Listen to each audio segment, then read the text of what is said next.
Hello everyone, welcome to Advait education. मेरा नाम है अक्षय मिश्रा और आप पढ़ रहे हैं क्लास 12 फिजिक्स की सीरीज, जिसमें हम अपना चैप्टर 3 कर रहे हैं, जिसका नाम है करंट इलेक्ट्रिसिटी। और इसमें हमने जो 3 मेजर पार्ट्स हैं उसको हमने क्या कर लिया है, पूरा कंप्लीट कर लिया है। अब जो इस चैप्टर में हम अपना 4th मेजर पार्ट शुरू करेंगे, जो होगा Kirchhoff's law and its application. तो जितने भी लोग प्रीवियस वीडियो नहीं देखे हैं वो जाके देख सकते हैं। यदि आप चैनल में नए हैं तो बिल्कुल चैनल को सब्सक्राइब करना ना भूलें और लाइक करना ना भूलें। ये वाला कौन सा पार्ट रहेगा, हमारा 8th पार्ट रहेगा। इसके पहले हमने 60 पार्ट पढ़ लिया है और प्रीवियस वीडियो में हमने ये देखा कि हम कैसे दो सेल्स के कॉम्बिनेशन का, जब उनकी ईएमएफ और इंटरनल रेजिस्टेंस अलग अलग होंगे तब हम उनका इक्विवेलेंट ईएमएफ और इक्विवेलेंट इंटरनल रेजिस्टेंस कैसे निकालेंगे, ये सब चीजों के बारे में देखा। तो प्रीवियस जो भी 2 वीडियो थे उसमें हमने पूरा सेल्स के बारे में ही देखा कि जब सेल्स पूरे सीरीज में लगे होंगे और पैरेलल में लगे होंगे तब हम उनको कैसे सॉल्व करेंगे और उनकी इक्विवेलेंट ईएमएफ और रेजिस्टेंस कैसे निकालेंगे, इंटरनल रेजिस्टेंस, उन सब चीजों के बारे में देखा। ठीक है, तो हमने 3 मेजर टॉपिक अपने इस चैप्टर के कंप्लीट कर लिए हैं। अब ये जो वीडियो रहेगा ये हमारा रहेगा 4th टॉपिक, जो होगा मेजर टॉपिक, वो शुरू होगा। फर्स्ट टॉपिक भी हमने कंप्लीट कर लिया, combination of resistance and electric energy, resistors वाला भी कंप्लीट कर लिया हमने। Cells, EMF and internal resistance भी हमारा लास्ट वीडियो में कंप्लीट हुआ है पूरा। अब ये वीडियो में हम अपना पढ़ेंगे 4th मेजर टॉपिक, जो होगा किरचॉफ्स लॉ और उसके एप्लीकेशन के बारे में। ठीक है, जितने भी ब्रिज होते हैं उन सब चीजों के बारे में देखेंगे हम। व्हीटस्टोन ब्रिज, मीटर ब्रिज, ये सब चीजों के बारे में हम क्या देखेंगे, इसी में देखेंगे। वो सब क्या है, किरचॉफ्स लॉ के एप्लीकेशन है। ठीक है, तो शुरू करते हैं अपना लेक्चर। क्या होगा हमारा topic, Kirchhoff's law and it's applications के बारे में हम देखेंगे। ठीक है, तो फर्स्ट हम देखते हैं कि किरचॉफ्स की कौन सी 2 लॉ है और वो उनकी स्टेटमेंट क्या है और क्या मतलब होता है उनका। ओके, तो शुरू करते हैं आज का लेक्चर। यदि आप चैनल में नए हैं तो बिल्कुल चैनल को सब्सक्राइब करना ना भूलें। तो इन 1842 में Kirchhoff gave the following 2 rules. Kirchhoff ने क्या किया, अपने 2 रूल्स दिए following to solve the complicated electric circuits. जितने भी कॉम्प्लिकेटेड इलेक्ट्रिक सर्किट्स होते हैं वो क्या होते हैं, ओम्स लॉ से एकदम आसानी से सॉल्व नहीं हो सकते। अभी तक हमने जितना भी चैप्टर में पढ़ा प्रीवियस 7 पार्ट में, सब में हम क्या यूज कर रहे थे, पूरी अपनी ओम्स लॉ यूज कर रहे थे। बट अब हम देखेंगे कि किरचॉफ लॉ कैसे यूज कर सकते हैं हम कॉम्प्लिकेटेड इलेक्ट्रिक सर्किट्स में, जहां पे बहुत सारे सेल्स, बहुत सारे रेजिस्टर्स रहते हैं, तो मुश्किल होती है वहां पे ओम्स लॉ लगाने में।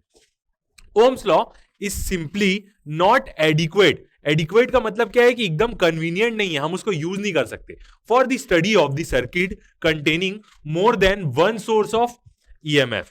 तो क्या होता है, ओम्स लॉ एकदम हमें सिंपल नहीं पड़ती जब हम सर्किट सॉल्व करेंगे जहां पे बहुत सारे सेल्स लगे हुए थे जिनकी ईएमएफ होती है और बहुत सारे रेजिस्टेंस लगे हुए रहते हैं। These rules are basically the expression of the conservation of electric charge and energy. तो जो 2 रूल्स हैं किरचॉफ के, वो जनरली किस पे बेस्ड है, कंजर्वेशन ऑफ इलेक्ट्रिक चार्ज और एनर्जी पे ही बेस्ड है। ठीक है, देखते हैं क्या है वो दोनों रूल्स। तो कहां हम यूज करेंगे किरचॉफ लॉ, जहां पे भी इलेक्ट्रिक सर्किट एकदम कॉम्प्लिकेटेड आ जाते हैं, जहां पे भी नेटवर्क में बहुत सारी सेल्स लगे रहती है, बहुत सारे रेजिस्टेंस लगे रहते हैं, तो वहां पे ओम्स लॉ लगाना क्या होता है, मुश्किल होता है। इसलिए हम क्या करते हैं, किरचॉफ लॉ यूज करते हैं, या हम उसको बोले रूल यूज करते हैं। ठीक है, तो फर्स्ट किरचॉफ्स की लॉ देखते हैं हम, जिसको हम क्या बोलते हैं, जंक्शन रूल बोलते हैं। ओके, देखते हैं क्या होती है ये फर्स्ट लॉ किरचॉफ्स की, जिसको हम क्या बोलते हैं, जंक्शन रूल। सेकंड वाली लॉ को हम क्या बोलते हैं, वोल्टेज वाली लॉ रहती है। फर्स्ट लॉ किसके लिए रहती है, करंट के लिए रहती है। तो ये लॉ क्या बोलती है, this law states that algebraic sum of the currents meeting at A point in an electric circuit is always zero. यदि हम एल्जेब्रिक सम करें सारे करंट्स का जो एक पॉइंट में आ रहे हैं, तो वो क्या होगा, उसका इक्वल टू क्या होगा, 0 होगा।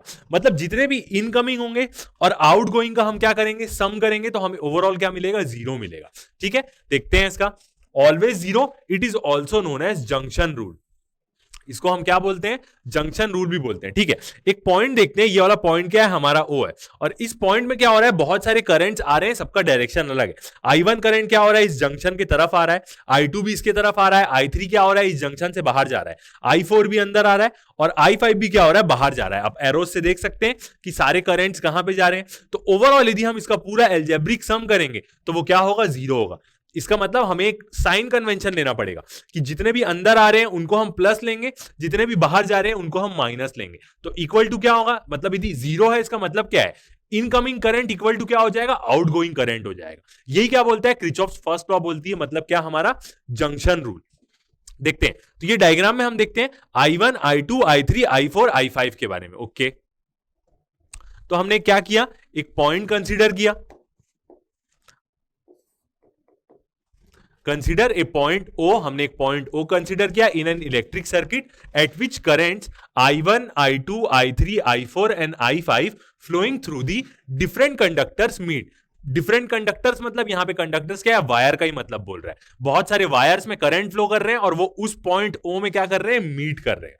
ठीक है, तो according to Kirchhoff's first law हम लगाएंगे अपना जंक्शन रूल, तो हमें क्या मिलेगा, सारे करंट्स का हम क्या करेंगे, एल्जेब्रिक सम करेंगे और वो क्या मिलेगा, हमें 0 के बराबर मिलेगा। ओके, तो देखते हैं I1, I2, तो हम क्या किए, एक यहां पे वो लिए, नोटेशन लिए, जितने भी करंट अंदर आ रहे हैं उसको हम क्या लेंगे, प्लस लेंगे।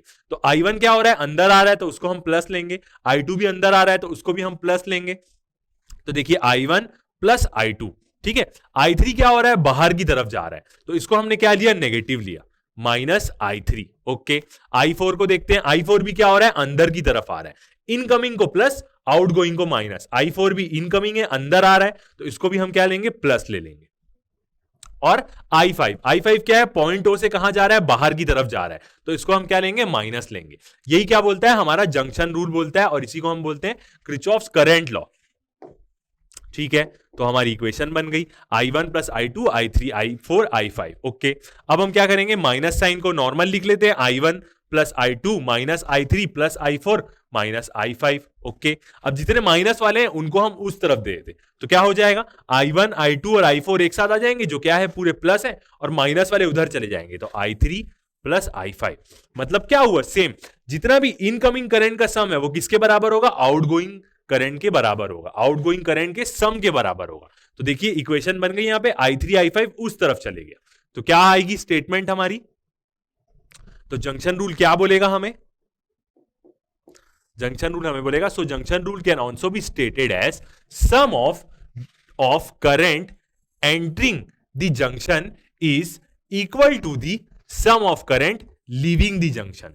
ठीक है, मतलब जितने भी करंट्स एक पॉइंट के अंदर आ रहे हैं उनका सम किसके बराबर होगा, जितने करंट्स उस पॉइंट से क्या निकल रहे हैं, बाहर निकल रहे हैं। ठीक है, तो इससे हमें फायदा क्या होगा, ये वाली लॉ से, ये वाली लॉ से हम क्या देख सकते हैं कि यदि हमें कुछ करंट्स की वैल्यू पता है, यदि हमें कुछ करंट्स की वैल्यू पता है यहां पे, या मान सकते हैं 5 में से 4 की वैल्यू पता है और 1 की वैल्यू नहीं पता है, या 2 की वैल्यू नहीं पता है, तो हम क्या कर सकते हैं, एक पॉइंट लेके, जंक्शन लेके, वहां पे जितने भी करंट्स आ रहे हैं उनके ऊपर हम क्या कर सकते हैं, अपना एनालिसिस कर सकते हैं कि क्या करंट की वैल्यू होगी, क्योंकि जितने करंट अंदर आ रहे हैं उतने ही करंट्स क्या होंगे, उस जंक्शन से क्या होंगे, बाहर जाएंगे, ऑब्वियस सी बात है।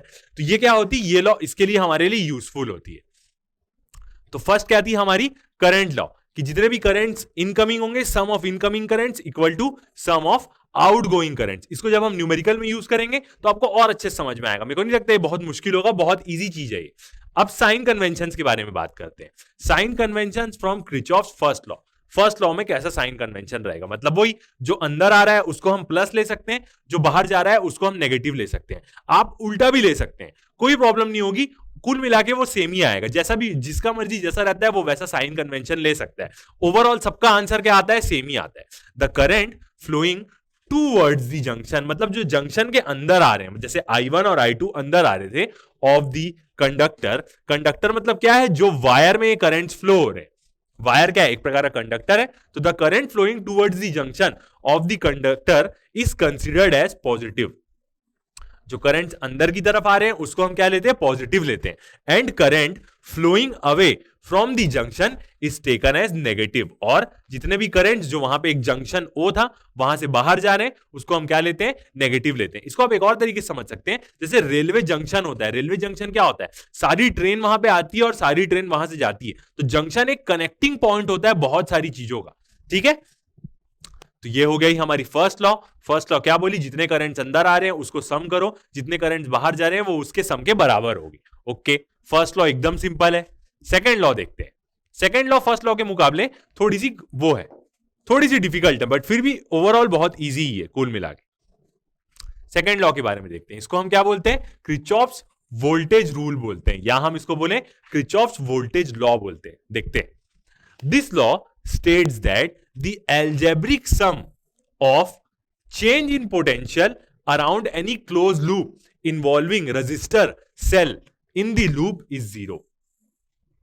मतलब क्या बोल रहा है कि यदि एक लूप है, एक सर्किट हम बनाते हैं, इलेक्ट्रिक सर्किट, जिसमें क्या है, बहुत सारे रजिस्टर लगे हुए हैं, बहुत सारी बैटरीज लगी हुई है, ठीक है, ये ऐसा हमारा क्या है, एक सर्किट है, एक कैसा भी सर्किट है, एक लूप है। तो इसके अंदर यदि हम ट्रेवल करेंगे ना एक पॉइंट से लेके, ये जैसे ए पॉइंट से शुरू किया और ए पॉइंट में ही वापस आ गए, तो जितना भी चेंज इन पोटेंशियल हुआ होगा हमारे रास्ते में वो क्या होगा, पूरा जीरो होगा। और ऑब्वियस सी बात है, यदि किसी इलेक्ट्रिक सर्किट में हम एक पॉइंट से चल के वापस उस पॉइंट में आ रहे हैं तो चेंज इन पोटेंशियल क्या होगा, जीरो ही तो होगा। यहां पे मान के चलते हैं यदि कुछ पोटेंशियल होगा भी और हम चल के वापस इसी पॉइंट में आ गए तो पोटेंशियल तो ऑलरेडी जो था वही रहेगा, तो चेंज इन पोटेंशियल क्या होगा, जीरो होगा।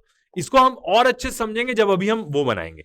तो क्या बोलती है ये लॉ, क्या बोलती है कि एल्जेब्रिक सम, एल्जेब्रिक यदि हम सम करेंगे of change in potential, change in potential का मतलब हम ये भी समझ सकते हैं कि जब हम एक क्लोज सर्किट में चलेंगे, एक क्लोज लूप में चलेंगे, तो करंट फ्लो होगा, रेजिस्टेंस में क्या, रेजिस्टर में क्या होगा, ड्रॉप होगा। तो वहां कितना पोटेंशियल ड्रॉप हुआ, आगे चले बैटरी आ गई, बैटरी कितना पोटेंशियल ऐड कर रही है। ऐसा करके हम पूरा एक क्लोज लूप में चलेंगे तो जहां से शुरू किए हैं उसी पॉइंट में वापस आएंगे ना, तो चेंज इन पोटेंशियल जीरो होगा। ऑब्वियस ही बात है, जिस पॉइंट से चले उस पॉइंट पे वापस आ जाएंगे तो पोटेंशियल चेंज जीरो ही होगा। तो ये बोलती है algebraic sum of change in potential around any close loop involving register, मतलब उस क्लोज लूप में क्या होंगे, रजिस्टर्स होंगे, सेल्स होंगे, इन द लूप इज जीरो। तो ये क्या हुआ, उसकी लॉ। इसी को हम और भी बहुत सारे तरीके से समझ सकते हैं। तो ये एक चीज हुई, पहला पॉइंट आपको समझ में आना चाहिए कि एक पॉइंट से चले उस लूप में, लूप पूरा क्लोज सर्किट में चल के उसी पॉइंट में वापस आ गए तो चेंज इन पोटेंशियल जीरो होगा। पूरा इक्वेशन बनाते गए हम, चलते चलते एट लास्ट आए तो चेंज इन पोटेंशियल जीरो हुआ। इसी को हम और तरीके से भी समझेंगे यही चीजों को, ठीक है। दूसरा चीज देखते हैं, इट मीन्स दैट, थ्योरी से आप समझिए, नहीं समझ पा रहे तो फिर न्यूमेरिकल से भी हम, मतलब कैलकुलेशन से भी हम समझ जाएंगे। इट मीन्स दैट मतलब वो क्या बोल रहा है, in a closed part of an electric circuit, close part मतलब क्लोज लूप किसी एक इलेक्ट्रिक सर्किट में, the algebraic sum of EMF. EMF क्या होती है, अभी हमने प्रीवियस लेक्चर में पढ़ा है, एक सेल की पावर, एक सोर्स ऑफ एनर्जी होती है। मतलब सेल की जो ईएमएफ होती है, सेल की जो पावर होती है, उसको हम क्या बोलते हैं, ईएमएफ बोलते हैं। उस सेल के जो एंड में पोटेंशियल डिफरेंस होता है, उसका टर्मिनल पोटेंशियल डिफरेंस होता है, वो क्या होता है, हमेशा उसके ईएमएफ से कम होता है। क्यों ऐसा होता है, क्योंकि ईएमएफ सेल के अंदर एक इंटरनल रेजिस्टेंस रहता है, उस इंटरनल रेजिस्टेंस से जब करंट जाता है तो वहां पे ड्रॉप हो जाता है। इसलिए किसी सेल का टर्मिनल पोटेंशियल डिफरेंस क्या होता है, उसके ईएमएफ से कम होता है। तो दोनों लगभग सेम चीज है, मगर एक सेल से यदि कोई भी करंट ड्रॉन नहीं होगा तो उस सेल का ईएमएफ और उसका टर्मिनल पोटेंशियल, मतलब उसके दोनों एंड का पोटेंशियल क्या होगा, सेम होगा। तो यदि हम सेल के ईएमएफ, मतलब जो सेल की जो इलेक्ट्रोमोटिव फोर्स है, algebraic sum of EMF is equal to the algebraic sum of the product of resistance and current flowing through them. मतलब क्या बोल रहा है, सेकंड चीज में वो क्या बोल रहा है कि जो ईएमएफ का सम होगा एक क्लोज लूप में, यदि दो तीन सेल लगे हैं तो उसके मान के चलते दो तीन सेल का हम क्या करते हैं, एल्जेब्रिक सम करते हैं उसके ईएमएफ का, वो बराबर होगा किसके, यदि हम वहां पे देखेंगे आई आर का, जितना भी हम प्रोडक्ट ऑफ क्या बोल रहे हैं, रेजिस्टेंस ऑफ करंट, मतलब आई आर मतलब क्या, एक प्रकार का वोल्टेज ड्रॉप ही तो है, ठीक है। तो पहली वाली लाइन को ही बोल रहा है। तो जो ईएमएफ होगा, एल्जेब्रिक सम ईएमएफ, वो किसके बराबर होगा, is equal to the product of resistance current flowing through them, I R के बराबर होगा ईएमएफ। और जितने रेजिस्टेंस लगे सबका क्या होगा, वो मतलब एक प्रकार का पोटेंशियल ड्रॉप है वो इस तरफ में, तो एक तरफ में ईएमएफ का सम बराबर होगा किसके, product of the resistance and current flowing through them. Same first वाली स्टेटमेंट है ये, बस फर्स्ट वाली स्टेटमेंट वोल्टेज के फॉर्म में, पोटेंशियल के फॉर्म में, ये ईएमएफ के फॉर्म में हो रही। तो इसी को हम क्या बोलते हैं, लूप रूल भी बोलते हैं, ठीक है। This is also known as loop rule, क्योंकि अब हम क्या करेंगे, यहां पे किरचॉफ वोल्टेज लॉ सॉल्व करने के लिए हम क्या लेते हैं, लूप लेते हैं, एक क्लोज लूप को सॉल्व करते हैं। दो तीन सर्किट जुड़े हुए हैं तो एक लूप को हम ले लेते हैं, ठीक है। तो ये इसकी दो स्टेटमेंट है। इसी स्टेटमेंट को अभी हम थ्योरी से भी समझेंगे, मतलब सॉल्व करके भी हम समझेंगे तो हमको और अच्छे समझ में आएगा, ठीक है। स्टेटमेंट समझ में आई आपको, ओके। तो अब हम क्या करते हैं, एक तो सर्किट लेते हैं ताकि ये दोनों स्टेटमेंट क्या हो जाए, आपको समझ में आ जाए, ठीक है। तो हम क्या लेते हैं, एक इलेक्ट्रिक सर्किट लेते हैं, एक क्लोज्ड इलेक्ट्रिक सर्किट ले लेते हैं, ओके। तो ड्रॉ करते हैं सर्किट को, एक सेल हमारी, ठीक है, और ऐसे रेजिस्टेंस लगा हुआ रहेगा,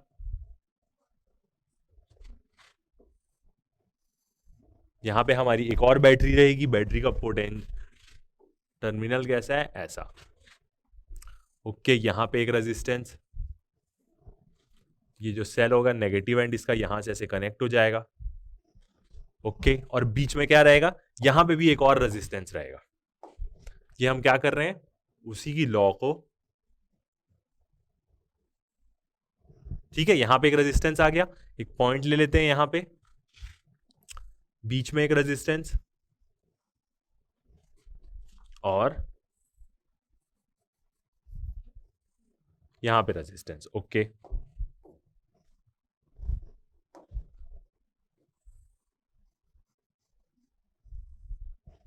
ठीक है, तो यहां पे कितने रेजिस्टेंस लिए हमने, 1 2 3 4, और कहीं पे रेजिस्टेंस छूट रह गया। ठीक है, टोटल क्या है, कितने, 5 रेजिस्टेंस है हमारे, 4 और बीच वाला 5। ओके, अब हम क्या करते हैं, यहां पे इसकी नेमिंग देते हैं। तो ऊपर वाली बैटरी क्या है हमारी, इसकी ईएमएफ है E1, इसकी ईएमएफ है E2।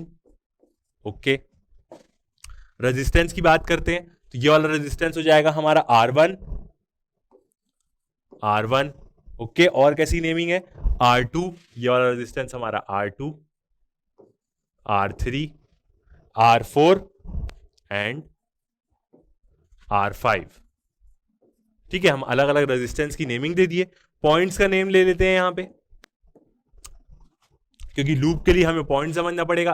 पॉइंट ए, ठीक है, ये वाला पॉइंट हो जाएगा हमारा बी, सेकेंड वाला पॉइंट कौन सा है, सी और डी, ये वाला पॉइंट हो जाएगा हमारा सी और ये वाला पॉइंट हो जाएगा डी। ओके, तो ये क्या बन गया, हमारा डायग्राम बन गया। अब हम क्या करेंगे, यहां पे करंट का फ्लो देखते हैं। ठीक है, तो करंट का फ्लो देखने से पहले हम क्या ले रहे हैं, एक क्लोज्ड इलेक्ट्रिक सर्किट ले रहे हैं, जिसमें क्या लगी हुई है, 2 ठोक सेल लगी हुई है और 5 ठोक रेजिस्टेंस है। ओके, अब हम क्या करेंगे, यहां पे करंट का डायरेक्शन देखते हैं। तो वही क्या होगा, हमारे लिए एकदम इंपॉर्टेंट होगा करंट का डायरेक्शन लेना।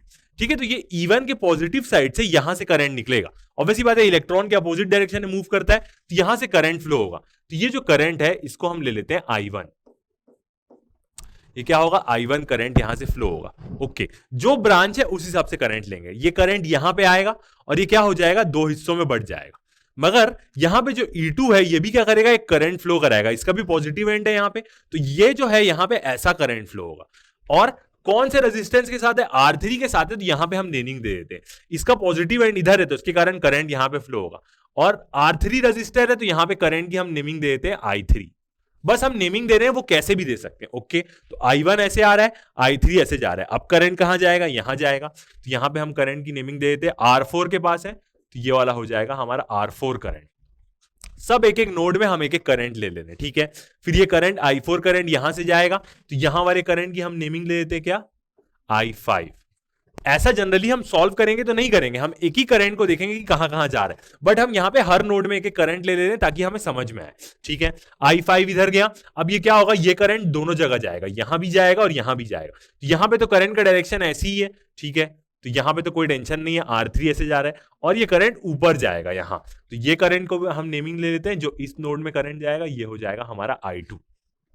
ठीक है, तो हमने हर एक एक नोड में एक एक क्या ले लिया, करंट ले लिया। ओके, अब यदि हम इस पूरे लूप की टोटल ईएमएफ देखें, इस पूरे लूप की, तो टोटल ईएमएफ क्या होगी,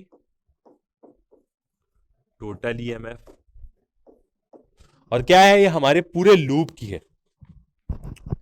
तो टोटल ईएमएफ क्या हो जाएगी, 2 ही ठोक सेल है यहां पे, तो E1 माइनस E2 हो जाएगी। यदि हम ऊपर वाला ही सिर्फ लूप देखें, या यदि सिर्फ ऊपर वाले लूप देखें, तो ही उतनी ईएमएफ आ जाएगी। ठीक है, तो यहां पे हम क्या करते हैं, सीधा हम क्या करते हैं, लॉ लगाते हैं इसकी, किरचॉफ्स की। तो एक चीज हम देखते हैं, जो E1 होगा वो कैसा करंट फ्लो कराएगा, यहां पे एंटी क्लॉकवाइज करंट फ्लो कराएगा।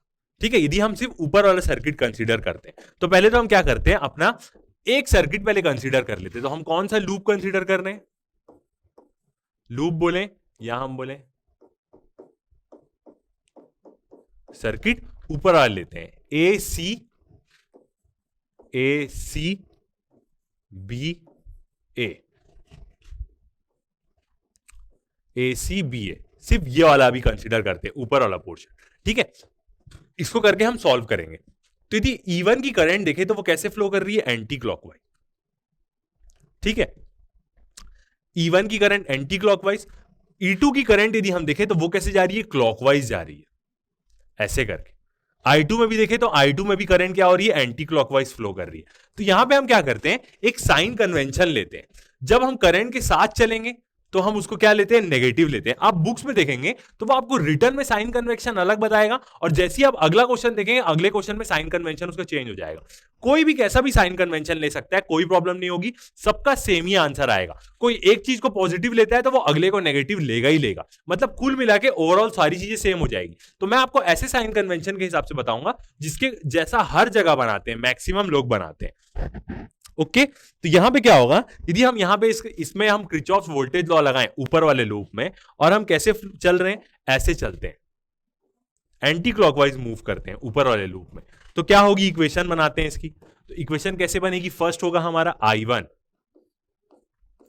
अब लूप में कैसे चलते हैं, एक पॉइंट से चलेंगे और फिर वापस उसी पॉइंट में आएंगे। तो किरचॉफ्स लॉ क्या बोली, एक तो पहले लाइन में हमें क्या पता चला कि जिस पॉइंट से चलें उस पॉइंट का यदि हम पूरा वोल्टेज चेंज देखें तो उस पॉइंट में आके वापस उसी पॉइंट में आएंगे तो क्या होगा, वोल्टेज चेंज जीरो होगा। ठीक है, दूसरा चीज हमने क्या देखा कि सम ऑफ ईएमएफ क्या होगा, एल्जेब्रिक सम ऑफ ईएमएफ किसके बराबर होगा, जितना भी अंदर में प्रोडक्ट ऑफ करंट और रेजिस्टेंस है उसके क्या होगा, बराबर होगा। तो जैसे ही हम सॉल्व करेंगे हमारी वो दोनों लाइंस क्या हो जाएगी, प्रूफ हो जाएगी। ठीक है, तो हम इक्वेशन बनाते हैं पहले I1, और हम क्या लेंगे, माइनस लेते हैं, माइनस I1 R1। ये क्या है, हमारा साइन कन्वेंशन है। जब हम करंट के साथ चलेंगे, अभी हम करंट के साथ चल रहे हैं, ठीक है, करंट के साथ चल रहे हैं, R1 आया तो वोल्टेज ड्रॉप हो रहा है, तो यहां पे नेगेटिव ले लेंगे। कुछ लोग इसको पॉजिटिव भी ले सकते हैं, कोई प्रॉब्लम नहीं है, मगर नेगेटिव लेके चलेंगे आप तो आपको मैक्सिमम साइन कन्वेंशन जितने भी आप क्वेश्चंस देखेंगे आपको वहां पे सेम मिलेगा। नहीं भी लेके चले तो भी कंफ्यूजन नहीं होगी, यदि आप समझ गए। तो अभी हम कहां क्या कर रहे हैं, मान लेते हैं ये बैटरी के जस्ट सामने वाले पॉइंट से चल रहे हैं, हम यहां से चलना शुरू कर रहे हैं ऐसे, और वापिस इसी पॉइंट में आएंगे। तो बैटरी को अभी हम नहीं ले रहे हैं, मतलब जो सेल है उसको अभी हम नहीं ले रहे हैं। जब वापिस आएंगे तो एंड में हमको सेल मिलेगा ही, तो उसको हम एंड में कंसीडर कर लेंगे। तो मान लीजिए आप सेल के जस्ट एक पहले वाले पॉइंट से हम चलना शुरू कर रहे हैं। ठीक है, लूप में घूमेंगे, नीचे वाला सर्किट को नहीं देखेंगे, ऊपर वाले में ही चलेंगे। तो I1 माइनस I1 R1 आया। ओके, यहां से चले I1 R1 यहां तक आ गया, अब इधर आए। ठीक है, तो अभी हम करंट के साथ चले थे तो माइनस चले थे, जैसे ही हम यहां पे आएंगे तो अभी करंट नहीं आएगा, पहले बैटरी आएगी। ठीक है, क्योंकि I3 करंट हम R3 के पास में लिखेंगे, तो पहले बैटरी आई। ठीक है, I3 करंट हम R3 के पास लिखेंगे, पहले बैटरी आई। तो बैटरी में अब हम कैसे जा रहे हैं, बैटरी के पॉजिटिव एंड से अंदर जा रहे हैं, यहां से ऐसे चल के आए, बैटरी के पॉजिटिव एंड से अंदर जा रहे हैं। तो जब बैटरी के पॉजिटिव एंड से अंदर जाएंगे तो एक प्रकार से हम बैटरी के विरुद्ध चल रहे हैं, ऐसा हम सोच सकते हैं। तो क्या लेंगे, हम उसको नेगेटिव लेंगे, तो यहां से क्या हो जाएगा, माइनस E2 हो जाएगा, माइनस E2 हो गया। क्योंकि यदि हम ऐसा चलते रहते तो बैटरी बूस्ट कर देती तो हम उसको पॉजिटिव लेते। अभी हम बैटरी के पॉजिटिव एंड से अंदर जा रहे हैं तो उसको हम नेगेटिव लेंगे। ओके, बैटरी पार हो गई, अब करंट और रेजिस्टेंस लेंगे। ठीक है, तो I3 करंट किस तरफ है, इस तरफ, हमारे अपोजिट है, हम जैसा जा रहे हैं उसके अपोजिट चल रहा है। तो अपोजिट चल रहा है तो अब हम उसको पॉजिटिव लेंगे, साथ चलते तो नेगेटिव लेते। तो I3 इस तरफ जा रहा है, हम ऐसे चल रहे हैं, तो अब हम इसको क्या ले लेंगे, पॉजिटिव ले लेंगे, पॉजिटिव I3 R3।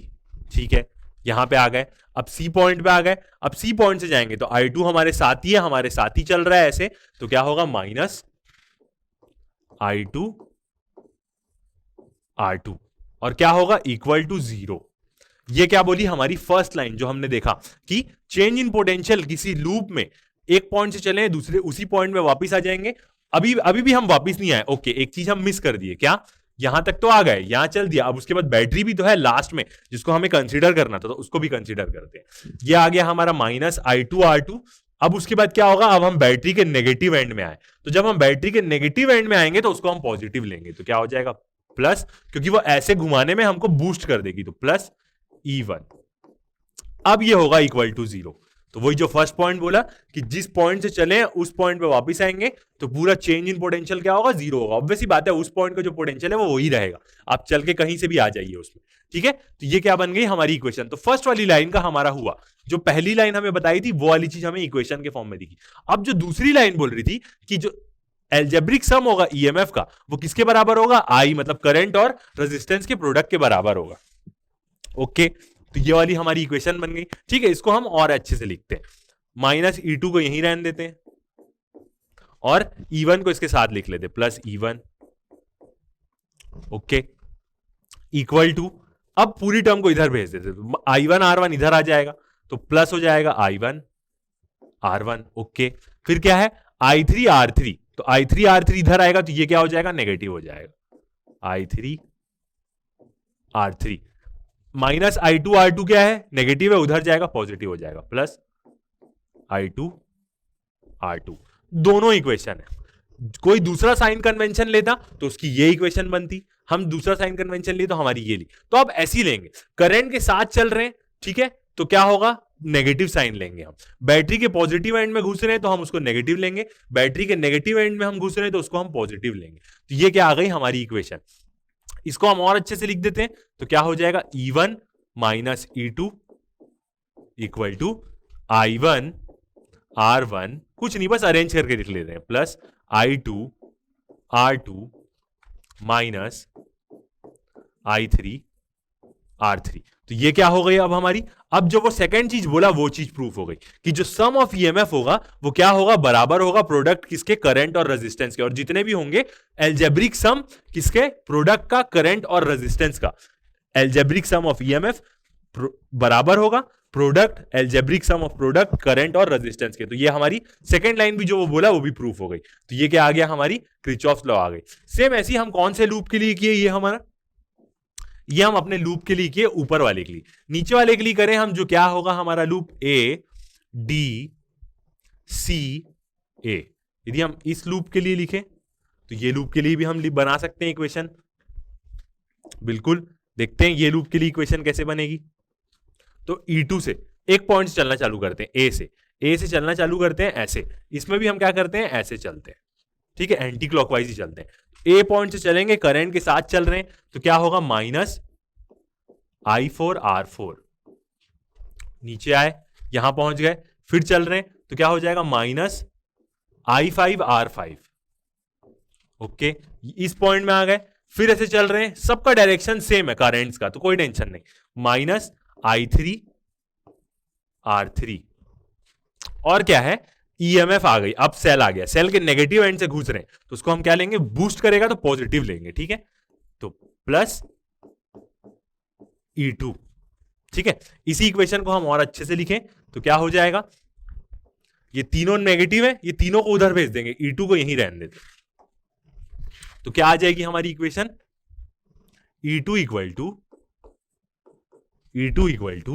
क्या क्या है, पहले I4 4 5 और 3 है, तो सीक्वेंस में लिख लेते, सब उधर जाके इक्वल टू के इधर क्या होगा, इक्वल टू 0 होगा, ठीक है। ये इक्वल टू 0 रहता है क्योंकि वही एक पॉइंट से चले, उसी पॉइंट में वापस आ गए तो चेंज इन पोटेंशियल 0 होगा, इक्वल टू 0। तो सबको हम इक्वल टू के उस तरफ दे रहे हैं, E2 को यहीं रखें, और ये 4 5 3 है तो इसको हम सीक्वेंस में लिख लेते, 3 4 5 में लिख लेते, और सब तो प्लस हो जाएगा, तो I3 R3 plus I4 R4 plus I5 R5। तो ये भी क्या बन गई हमारी, एक और लूप का हमारा वो भी बन गया। तो एकदम सिंपल है, कोई मुश्किल नहीं है, आसानी से आप इसको सॉल्व कर सकते हैं, कोई प्रॉब्लम नहीं होनी चाहिए किसी को भी। ओके, तो समझ में आया आपको साइन कन्वेंशन, ये क्या हो गई, हमारी इक्वेशन बन गई, ठीक है। तो ये क्या है, हमारी किरचॉफ्स वोल्टेज लॉ, ऐसे हम लगाते हैं। जब भी हम एक इक्वेशन, एक क्वेश्चन बनाएंगे इससे रिलेटेड, तो हमें और चीजें क्या हो जाएगी, एकदम क्लियर हो जाएगी। ओके, आगे बढ़ते हैं। तो अब हम साइन कन्वेंशन के बारे में, इसके बारे में बात करते हैं। तो अब आपको साइन कन्वेंशन एकदम अच्छे से समझ में आएगा। Sign convention for Kirchhoff second law, या हम बोले वोल्टेज लॉ या वोल्टेज रूल, ठीक है। तो फर्स्ट पॉइंट देखते हैं, the product of resistance and current, मतलब IR in an arm. Arm मतलब एक छोटा सा पॉइंट, जैसे जो एक एक पॉइंट था वो वाला पॉइंट। आर्म मतलब क्या है, मैं आपको दिखाते हुए भी चलता हूं ताकि आपको साइन कन्वेंशन समझ में आए। ये एक पूरा आर्म है, ये सब पूरा एक एक आर्म है, ठीक है। तो क्या बोला, प्रोडक्ट ऑफ करंट और रेजिस्टेंस आर्म में, the product of resistance and current in an arm of the loop is taken as negative, ठीक है। कैसा लेंगे हम उसको, नेगेटिव लेंगे, कब, मगर is taken as negative if the direction of current in the arm is in the same sense as one moves। तो क्या बोला, प्रोडक्ट और रेजिस्टेंस का जो प्रोडक्ट होगा करंट और रेजिस्टेंस का, उसको हम क्या लेंगे, नेगेटिव लेंगे। यदि कब नेगेटिव लेंगे, जब करंट उसी सेंस में है जिस सेंस में हम मूव कर रहे हैं। ठीक है, नेगेटिव लेंगे जब करंट उसी सेंस में है जिस सेंस में हम मूव कर रहे हैं। देखते हैं, तो एक आर्म में जब हम चलेंगे ऐसे सेंस में हम मूव कर रहे थे, तो करंट और रेजिस्टेंस का प्रोडक्ट को हम नेगेटिव लेंगे। यदि हम उसी सेंस में मूव कर रहे हैं और करंट का डायरेक्शन हमारे मूव करने के सेंस में ही है, हम ऐसे मूव कर रहे थे और करंट हमारे साथ चल रहा था, इसलिए हमने उसको नेगेटिव लिया। ठीक है, आप बुक्स में देखेंगे तो आपको बुक्स में वहां पे वो पॉजिटिव लिखा हुआ भी दिख सकता है, कोई प्रॉब्लम नहीं, सब अपना अपना लेंगे, मगर ये कन्वेंशन आप लेके चलेंगे तो सारी चीजें आपको क्या मिलेगी, सेम मिलेगी, कहीं भी आप दूसरी जगह जाके पढ़ेंगे। ठीक है, दूसरा पॉइंट देखते हैं, same sense and it is taken as positive, और पॉजिटिव कब लेंगे, if direction of the current in an arm is opposite to the sense as one moves. और पॉजिटिव कब लेंगे, जब जिस आर्म में हम गए उस आर्म में करंट का डायरेक्शन अपोजिट है जैसा हम मूव कर रहे हैं। तो इसको भी हम देखते हैं, ये देखिए पॉजिटिव कब लिया था हमने, जब I3 आ रहा था, हम ऐसे मूव कर रहे थे, I3 आया, हम ऐसे मूव कर रहे हैं और I3 इस तरफ जा रहा था, तो I3 को हमने क्या लिया, पॉजिटिव लिया, I3 R3। तो इसको वही चीज वो बोला है यहां पे, I3 R3 को क्या लेंगे आप, पॉजिटिव लेंगे, जब करंट आपके अपोजिट सेंस में मूव कर रहा होगा तो। ओके,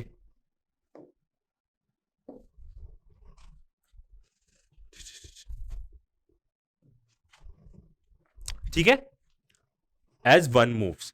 ठीक है, अब उसके बाद एक और चीज क्या आई हमारी उसके लिए, वाइल, अब अगला साइन कन्वेंशन किसके लिए आएगा, बैटरी के लिए आएगा। While moving in the loop the EMF of the cell is taken as positive if, while moving of the loop, जब हम लूप में मूव कर रहे हैं तो ईएमएफ सेल का हम पॉजिटिव लेंगे, कब, if negative pole of the cell is encounter, यदि हम चल रहे हैं और हमारे सामने नेगेटिव पोल आ गया तो उसको हम क्या लेंगे, पॉजिटिव लेंगे। जैसे हमने लिया जब E1 आया था तो पॉजिटिव था, तो जब हम चल रहे हैं और हमारे सामने यदि नेगेटिव पोल आ गया, मतलब हम यहां से जब चल रहे थे तो यहां पे नेगेटिव पोल आया हमारे सामने, तो उसको हमने क्या लिया, पॉजिटिव लिया। मगर जब हम यहां से चल रहे थे तो हमारे सामने क्या आया, पहले पॉजिटिव पोल आया, तो जब पॉजिटिव पोल आया तो उसको हमने क्या लिया, नेगेटिव लिया। तो ऐसे ही आप लेंगे, जब आप चलते रहे और आपके सामने नेगेटिव पोल आ गया तो उसको आप पॉजिटिव ले, और जब आप चल रहे हैं आपके सामने पॉजिटिव पोल आ गया तो आप उसको क्या ले, नेगेटिव ले। ठीक है, ये चीज आप जब बनाएंगे तो आपके लिए एकदम यूज टू हो जाएगी। मतलब अभी आपको ऐसा लग रहा होगा कि बहुत सारा पॉजिटिव नेगेटिव हो रहा है, मगर एकदम सिंपल चीज है जब आप बनाएंगे तो। If negative pole of the cell is encounter, यदि आप चल रहे हैं और आपके सामने नेगेटिव पोल आ गया तो उसको आप पॉजिटिव लेंगे, अदरवाइज पॉजिटिव लेंगे if the negative pole of EMF of the cell is taken as positive if negative pole of the cell is encountered.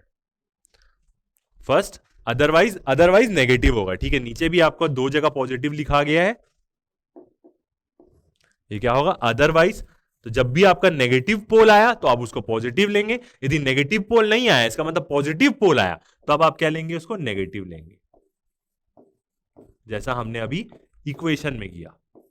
Otherwise negative, otherwise मतलब यदि आप चलते रहे और आपके सामने पॉजिटिव पोल आ गया तो आप उसको क्या ले लेंगे, नेगेटिव ले लेंगे। ओके, तो जो चीज अभी हमने पढ़ी उससे रिलेटेड हम क्या करते हैं, क्वेश्चन बनाते हैं। देखते हैं दोनों लॉ लगा के, किरचॉफ्स की फर्स्ट लॉ और सेकंड लॉ दोनों लगा के हम कैसे न्यूमेरिकल सॉल्व कर सकते हैं।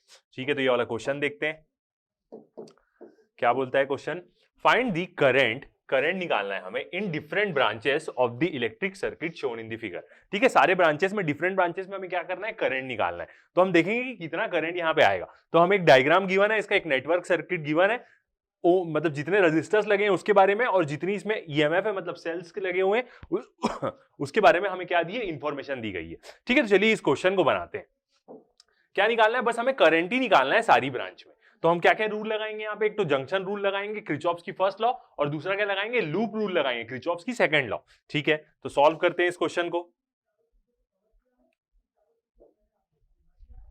तो डायग्राम हमने यहां पे ले लिया है। ठीक है, अलग अलग कलर से शो हुआ है ताकि क्या हो, कोई भी कंफ्यूजन ना हो। ओके, तो शुरुआत करते हैं इस क्वेश्चन की। तो क्या लिखेंगे हम, जब डायग्राम लिख के ही पूरी उसमें इंफॉर्मेशन लिख दी रहे हैं तो स्टार्टिंग कैसे करेंगे हम, अकॉर्डिंग टू क्वेश्चन। जब हम गिवन नहीं लिखते हैं तो क्या लिखते हैं, अकॉर्डिंग टू क्वेश्चन लिखते हैं। ठीक है, डायग्राम बना लिया, पूरी जो भी डायग्राम की वैल्यूज है उसको हमने क्या करी, यहाँ पे डायग्राम में डाल दी। अब हमें क्या करना है, सबसे पहले हम यहाँ पे क्या लेंगे, करंट को एज्यूम करेंगे।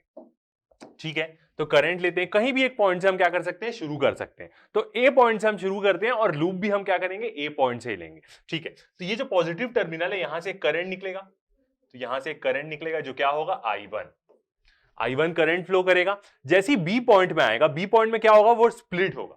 ठीक है, तो यहां पे जो नीचे वाला करंट जाएगा इसको हम ले लेते हैं I2, और जो बीसी में करंट जाएगा आर्म में उसको ले लेते हैं हम I3।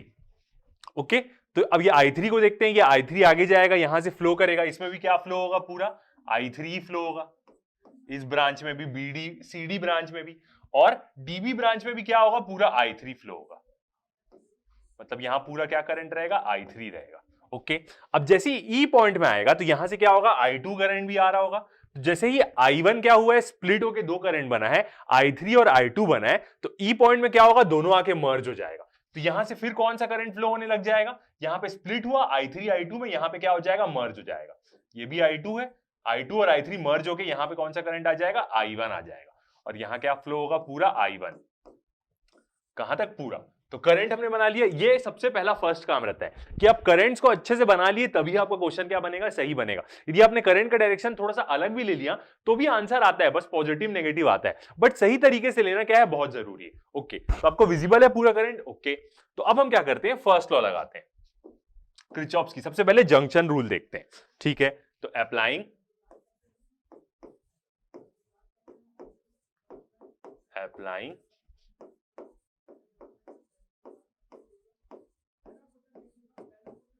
किरचॉफ्स फर्स्ट लॉ, जो क्या है, जिसको हम क्या बोलते हैं, जंक्शन रूल।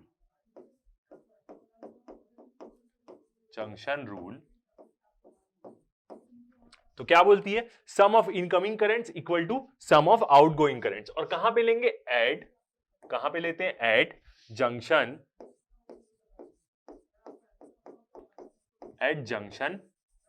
बी पे लगाते हैं, क्योंकि यहीं पे हमें क्या समझ में आ रहा है, एक इनकमिंग करंट है I1 और क्या है, दो आउटगोइंग करंट है I3 I2। तो क्या बताएगा जंक्शन रूल, क्या बोलता है हमें, यदि हम बी पॉइंट पे जंक्शन लेंगे तो कि जितना इनकमिंग है वो किसके बराबर होगा, सम होगा आउटगोइंग के। तो एकदम आराम से बनाएंगे, तो क्या हो जाएगा, I1 equal to I2 plus I3। ठीक है, ये वाली हमने लॉ लगा दी, तो इससे क्या मिल जाएगा, हमें तीनों करंट के बीच में रिलेशन मिल जाएगा।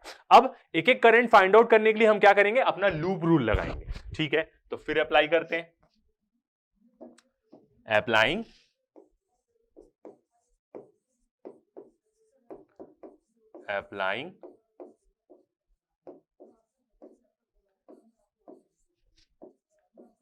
किरचॉफ्स सेकंड लॉ, जो क्या बोलता है, हमारा लूप रूल जिसको हम बोलते हैं। या होगी क्या, किरचॉफ्स ऊपर वाली करंट लॉ है, अब हम क्या लगा रहे हैं, किरचॉफ्स की वोल्टेज लॉ लगा रहे हैं। ओके, तो हमें क्या देखना पड़ेगा, लूप लेना पड़ेगा। तो ये क्या है, एक पूरा क्लोज सर्किट है और दूसरा ये पूरा क्लोज सर्किट है। तो हम क्या करेंगे, दो ठोक अपनी इक्वेशन बनाएंगे। अब हमें डायरेक्शन देखना है कि हम कैसे चलेंगे, कैसे भी ले सकते हैं आप, क्लॉकवाइज या एंटी क्लॉकवाइज, कैसे भी चल सकते हैं, कोई फर्क नहीं पड़ेगा, कैसे भी चलेंगे। तो हम एक एजम्पशन लेते हैं कि हम कैसे चलते हैं, ऐसे चलते हैं क्लॉकवाइज। और ये वाला कौन सा लूप है, हमारा फर्स्ट लूप। ठीक है, तो कौन से लूप में हम ले रहे हैं, लूप का नाम लिख देंगे, कैसे जैसे चलेंगे वैसे ही ले लेंगे। तो A B E F A, जहां से शुरू कर रहे हैं वहीं पे खत्म होंगे। कौन सा लूप है हमारा, A B E F A, E F A, जहां से चल रहे हैं वहीं पे आके रुक जाएंगे, क्योंकि यही बोलती है किरचॉफ्स की लॉ कि एक पॉइंट से चले और उसी पॉइंट में वापस आ गए तो चेंज इन पोटेंशियल क्या होगा, जीरो होगा। मतलब जो भी हम करंट की इक्वेशन लिखेंगे उसके बाद इक्वल टू में क्या कर देंगे, जीरो कर देंगे। ओके, तो फर्स्ट इक्वेशन लिखते हैं। ठीक है, तो कहां से शुरू करते हैं, पॉइंट ए से शुरू करते हैं। और साइन कन्वेंशन हमने कैसा लिया है, यदि करंट के हम साथ चलेंगे, करंट के साथ चलेंगे, सामने क्या आया, एक तो रेजिस्टर आया, वोल्टेज ड्रॉप होगा तो उसको हम क्या लेंगे, नेगेटिव लेंगे। ठीक है, तो देखते हैं, फर्स्ट हमारा क्या हो जाएगा, माइनस I1, और क्या है, 4 ओम का रेजिस्टेंस है यहां पे, तो क्या हो जाएगा, माइनस I1 4। या इसको हम -4i1 भी लिख सकते हैं, कैसे भी लिख सकते हैं। ओके, तो हम कहां पे आ गए, इसको पार कर दिए, ठीक है, बी पे आए, ये ऐसे चल रहे हैं हम, तो बी पे आ गए। अब बी से कहां आएंगे, ई में आएंगे, क्योंकि यही लूप में चल रहे हैं, ठीक है। तो i2 यहाँ पे क्या है, करंट है, मगर यहाँ पे कोई भी रजिस्टर है क्या, कोई रजिस्टर नहीं है, तो यहाँ पे क्या होगा, कोई भी ड्रॉप नहीं होगा, मतलब करंट की कोई इक्वेशन नहीं आएगी, मतलब i2 के टर्म में हमें कुछ भी नहीं लिखना पड़ेगा, क्योंकि ये बी और ई ब्रांच में कोई भी रजिस्टर नहीं है, ठीक है। आगे आए, बैटरी आ गई, बैटरी का कौन सा एंड आया हमारे सामने, नेगेटिव एंड आया, ठीक है, नेगेटिव एंड आया, तो नेगेटिव एंड को हम क्या लिखेंगे, नेगेटिव एंड से हम क्या कर रहे हैं, नीचे जा रहे हैं, तो एक प्रकार से क्या करेगा, वो बूस्ट करेगा, तो हम इसको क्या लेते हैं, पॉजिटिव लेते हैं। यदि उल्टा आता, पॉजिटिव एंड आता, तो वो एक प्रकार से अपोज करता हमको, तो हम क्या लेते हैं, उसको नेगेटिव ले लेते हैं, ठीक है। तो बैटरी के हम किस में आए, नेगेटिव एंड में आए, तो इसको हम क्या लेंगे, पॉजिटिव लेंगे, +4। 3 क्वेश्चन हम करेंगे, तीनों क्वेश्चन में आप अच्छे से इक्वेशन लिखना सीख गए, तो आपके लिए क्या हो जाएगा, एकदम आसान हो जाएगा। तो कहां से हम आ गए, बैटरी के नेगेटिव एंड में आ गए, तो क्या लेंगे, उसको +4 लेंगे, ठीक है। बैटरी क्रॉस कर दिए हम, उसके बाद पॉइंट ई में आ गए, ठीक है, ई पॉइंट में आ गए अब हम, तो अब हम क्या करेंगे, ई पॉइंट में आ गए, तो ई पॉइंट के आने के बाद क्या करेंगे, अब हम इधर आएंगे, क्योंकि हम लूप में ऐसे चल रहे हैं, तो यहाँ पे कौन सा करंट आया, हमारा i1 आया, कौन सा रेजिस्टेंस कितना है, यहाँ पे 2 ओम का है, करंट के हम साथ चल रहे हैं, वोल्टेज ड्रॉप हो रहा है, तो उसको हम क्या लेंगे, करंट के साथ चलते हैं जब, और लूप भी हमारा उसी डायरेक्शन में, तो नेगेटिव लेंगे, तो क्या हो जाएगा, -i1 और 2, या दूसरे तरीके से देखते हैं, और कैसे लिख सकते हैं हम इसको, -2i1 कैसे भी लिख सकते हैं, दोनों को आमने सामने, जैसे हमने यहाँ पे i1 4 लिखा था, 2i1 कोई मतलब नहीं, दोनों मल्टीप्लीकेशन में, ठीक है। तो ये 2 ओम का रेजिस्टेंस हम क्या कर दिए, क्रॉस कर दिए, यहां आ गए, एफ पॉइंट में आ गए, अब हमें वापस उसी पॉइंट में जाना है, ए पॉइंट में, ठीक है, जाएंगे यहां से, तो क्या आया, फिर बैटरी का क्या आया, नेगेटिव टर्मिनल आया, कितने वोल्ट की बैटरी है, 2 वोल्ट की बैटरी है, तो सेल का नेगेटिव टर्मिनल आया, तो नेगेटिव जब टर्मिनल आता है तो ऊपर जा रहे हैं हम, तो वो बूस्ट करेगा हमारे आपको, तो क्या हो जाएगा, उसको हम लेंगे +2। यदि पॉजिटिव टर्मिनल आता तो हम उसको क्या लेते, नेगेटिव लेते, +2 आ गया, वापिस ए पॉइंट में आ गए हम, तो क्या लेंगे, =0। तो पहले वाले लूप की हमने इक्वेशन बना ली, अब इस इक्वेशन को हम क्या करते हैं, सॉल्व कर लेते हैं, ठीक है। तो क्या है, +4 +2 है, तो क्या हो जाएगा, 6 आ जाएगा, ठीक है, -i1 4 और -2i1 है, दोनों माइनस है और दोनों i1 है, तो दोनों हो जाएगा, तो माइनस माइनस प्लस, तो कितना हो जाएगा, -6i1 आ जाएगा, ओके, =0। 6i1 को उधर ले जाएंगे, तो 6 इक्वल टू कितना हो जाएगा, 6i1, तो यहां से क्या आ जाएगा, हमारा i1 की वैल्यू क्या आ जाएगी, दोनों 6 कैंसल आउट हो जाएगा, तो i1 की वैल्यू आ जाएगी हमारी 1 एम्पियर, 1 एम्पियर। तो एक करंट आ गया हमारा, i1 की वैल्यू, एक लूप से ही एक करंट आ गया, ठीक है। तो ये एक प्रकार का क्या है, थोड़ा सा सिंपल क्वेश्चन है, वरना जनरली एक इक्वेशन से नहीं आता है। तो हमारी क्या आ गई, एक करंट की वैल्यू आ गई i1, ओके। अब हमें क्या कर रहे हैं, सेकंड वाला लूप लगाएंगे, सेकंड वाले में देखेंगे, इस जो सेकंड वाला सर्किट है इसमें अब हम लूप लगाएंगे, ठीक है। तो देखते हैं, तो इसमें भी अब हम क्या ले लेते हैं, जैसे इसमें हमने क्लॉकवाइज चला, इधर भी क्या करते हैं, हम एज्यूम कर लेते हैं क्लॉकवाइज ही चलते। ये कौन सा लूप है हमारा, सेकंड लूप है। आप चाहे तो एंटी क्लॉकवाइज भी चल सकते हैं, किसी भी पॉइंट से चल सकते हैं, इक्वेशन ऐसी ही आएगी यदि आप एक साइन कन्वेंशन यूज करते हैं, कोई दूसरा साइन कन्वेंशन यूज करते हैं तो भी कुल मिला के एट द एंड आंसर वही आएगा, ठीक है। तो सेकंड वाले में अब हम चलेंगे, आगे बढ़ते हैं, कहां से चलेंगे हम, कौन से पॉइंट से चलेंगे, बी पॉइंट से चलेंगे, ठीक है। तो एक इक्वेशन आ गई है हमारी, तो अब हम क्या करेंगे, फिर अप्लाइंग Kirchhoff's लॉ,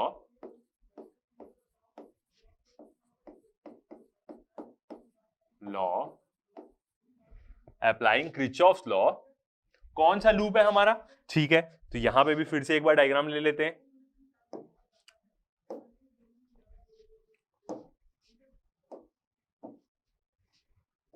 ताकि हमें और अच्छे से समझ में आए,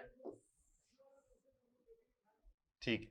फर्स्ट लूप हमने ले लिया है, अब हम क्या कर रहे हैं, सेकेंड लूप में कर रहे हैं। कैसा करंट था, i1, यहां पे आ रहा था i2, यहां पे जा रहा था i3, इधर पे भी आ रहा था i3 और यहां पे i1, ऐसी करंट जा रहा था। और हम क्या ले रहे हैं, सेकेंड वाले में अब लूप लगा रहे हैं, एंटी क्लॉकवाइज चल रहे हैं, क्लॉकवाइज चल रहे हैं, और ये सेकंड वाला हमारा, ठीक है। बी पॉइंट से शुरू करते हैं, तो हमें लूप का नेम भी क्या है मेंशन करना जरूरी है। तो अप्लाइंग Kirchhoff's लॉ, और कौन सी लॉ लगा रहे हैं हम, second law, Kirchhoff's second law किसमें, इन लूप, कौन से लूप में लगा रहे हैं हम नेम लिखेंगे और जैसा चलेंगे वैसा नेम लिखेंगे तो ज्यादा अच्छा है। B C D E B, B C D E B, जहां से चल रहे हैं वहीं से शुरू कर देंगे। ओके, तो अब हम यहां पे इक्वेशन लिखते हैं बी पॉइंट में। आगे बढ़ेंगे तो क्या आ रहा है, I3 करंट आ रहा है, हमारे डायरेक्शन के साथ ही चल रहा है I3, और 2 ओम का रेजिस्टेंस है। तो कैसे लिखेंगे, -2I3, ठीक है, साथ में चल रहे हैं, ड्रॉप हो रहा है, माइनस लेंगे, सी पॉइंट में आ गए। अब सी पॉइंट से क्या होगा, हम नीचे आएंगे, तो करंट का डायरेक्शन क्या है, ऑब्वियस ही बात है ऐसे ही आ रहा है, ठीक है। उस ब्रांच में भी आपको डायरेक्शन दिखा देते, ये है करंट का डायरेक्शन। कौन सा करंट आ रहा है, I3 आ रहा है, यहाँ पे I3 आगे बढ़ के आएगा, नीचे वाला भी क्या है, I3 है, तो I3 करंट आ रहा है। और कहां पे पहुंचे हम, 6 वोल्ट सेल के पास पहुंचे, और कौन से एंड में पहुंचे हैं, उसके पॉजिटिव एंड में पहुंचे। आपको दिख रहा होगा पॉजिटिव एंड में, बड़ी डंडी है मतलब पॉजिटिव एंड में पहुंचे। तो अब जब पॉजिटिव एंड में पहुंचे हैं तो क्या होगा, वो एक प्रकार से इस बैटरी का करंट ऊपर की तरफ होगा और हम ऐसे नीचे आ रहे हैं, एक प्रकार से अपोज कर रहा है। तो हम क्या लेंगे, इसको अब नेगेटिव लेंगे, वरना नेगेटिव एंड आता तो हम क्या लेते, पॉजिटिव लेते। तो क्या लिखेंगे, -6 लिखेंगे, ठीक है, -6 आ गई बैटरी। अब हम डी पॉइंट पे पहुंच गए, करंट I3 आ रहा है इस ब्रांच में भी, BDE ब्रांच में भी, ठीक है, I3 यहां पे आया।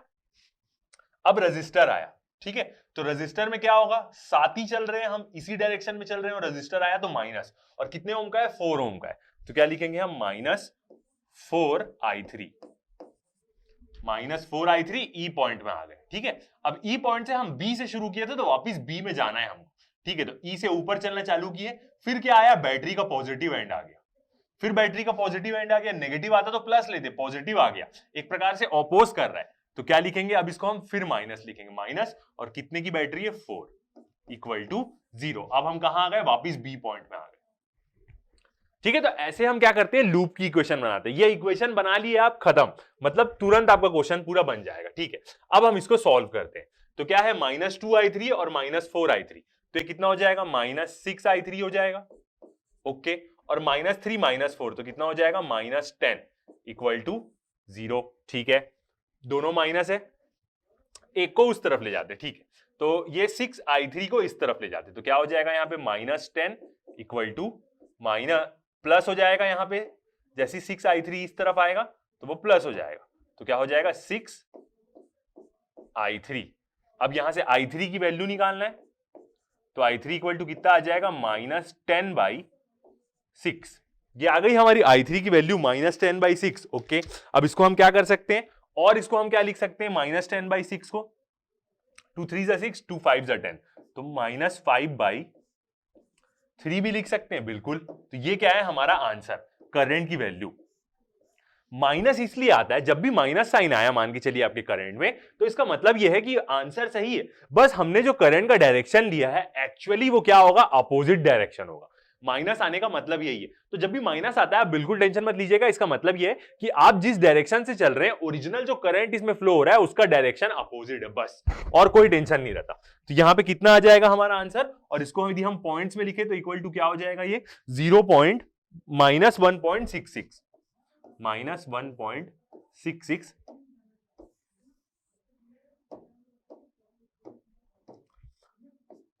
-1.66 एम्पियर। तो दोनों आप यूज कर सकते हैं, दोनों सेम ही चीज है। तो ये आ गई हमारी I3 की वैल्यू।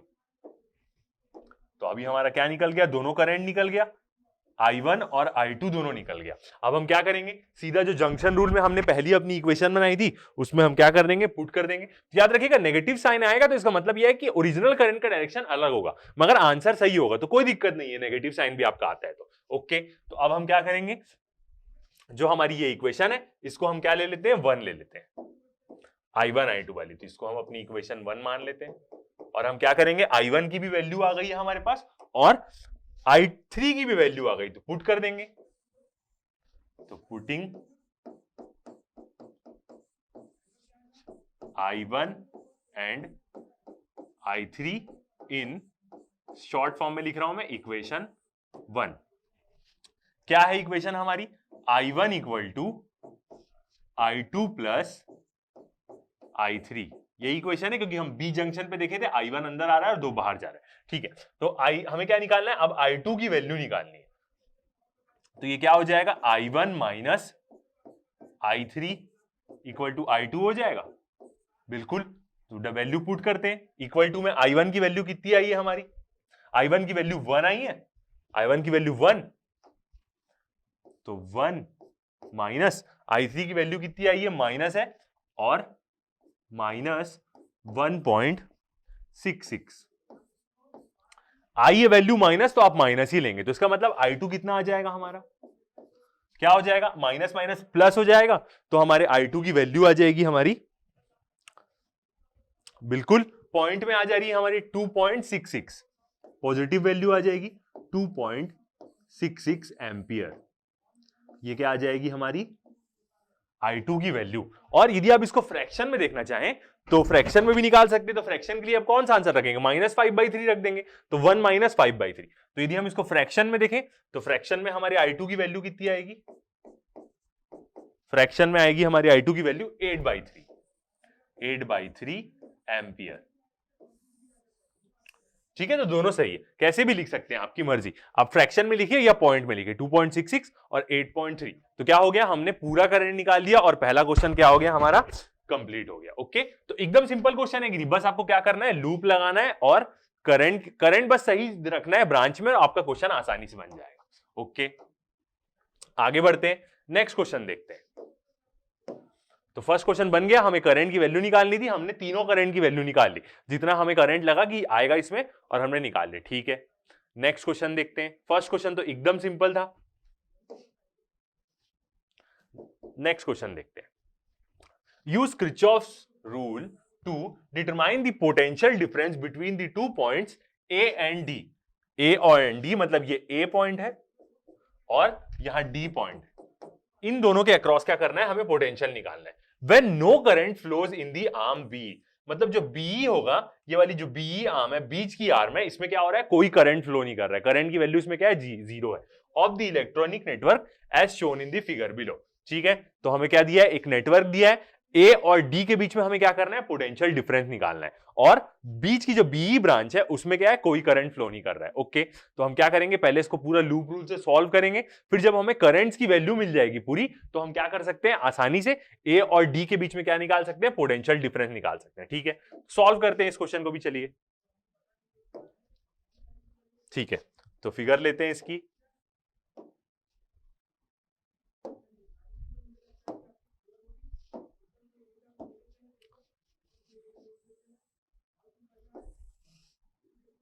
ठीक है। तो ये फिगर मैंने फिगर अलग अलग कलर से बनाई है ताकि क्या हो, और वो इंटरेक्टिव लगे, और क्या हो, देखने में भी अच्छा लगे और बनाने में भी समझ में आए, ठीक है। तो ये क्या है, हमारी फिगर। अब हम क्या करेंगे इसमें, सबसे पहले हम क्या ले लेंगे, अपना करंट का डायरेक्शन ले लेंगे, तो उससे क्या होगा, हमें आसानी जाएगी, कहीं से भी ले सकते हैं हम, कहीं से भी शुरू कर सकते हैं, ठीक है। तो क्या करते हैं, ये वाली बैटरी से यहां से करंट का डायरेक्शन शुरू करते हैं, ठीक है।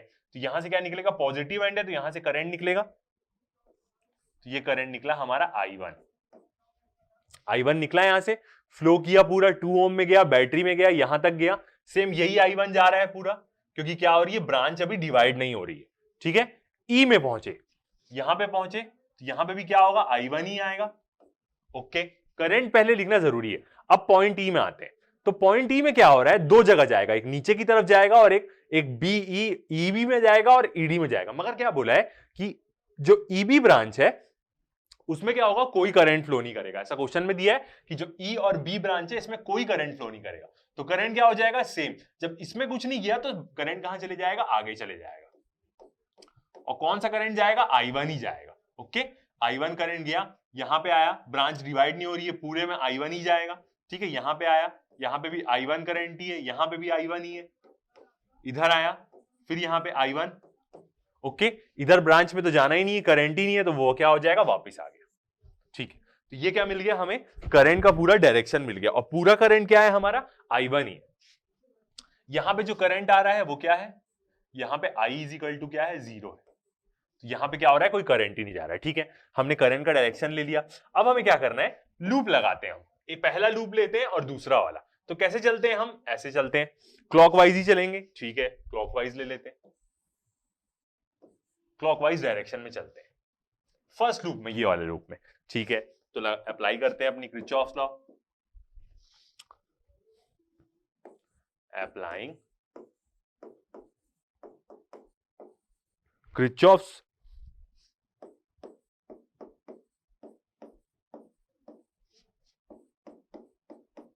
किरचॉफ्स लूप रूल, जो सेम वही है हमारी वोल्टेज लॉ है।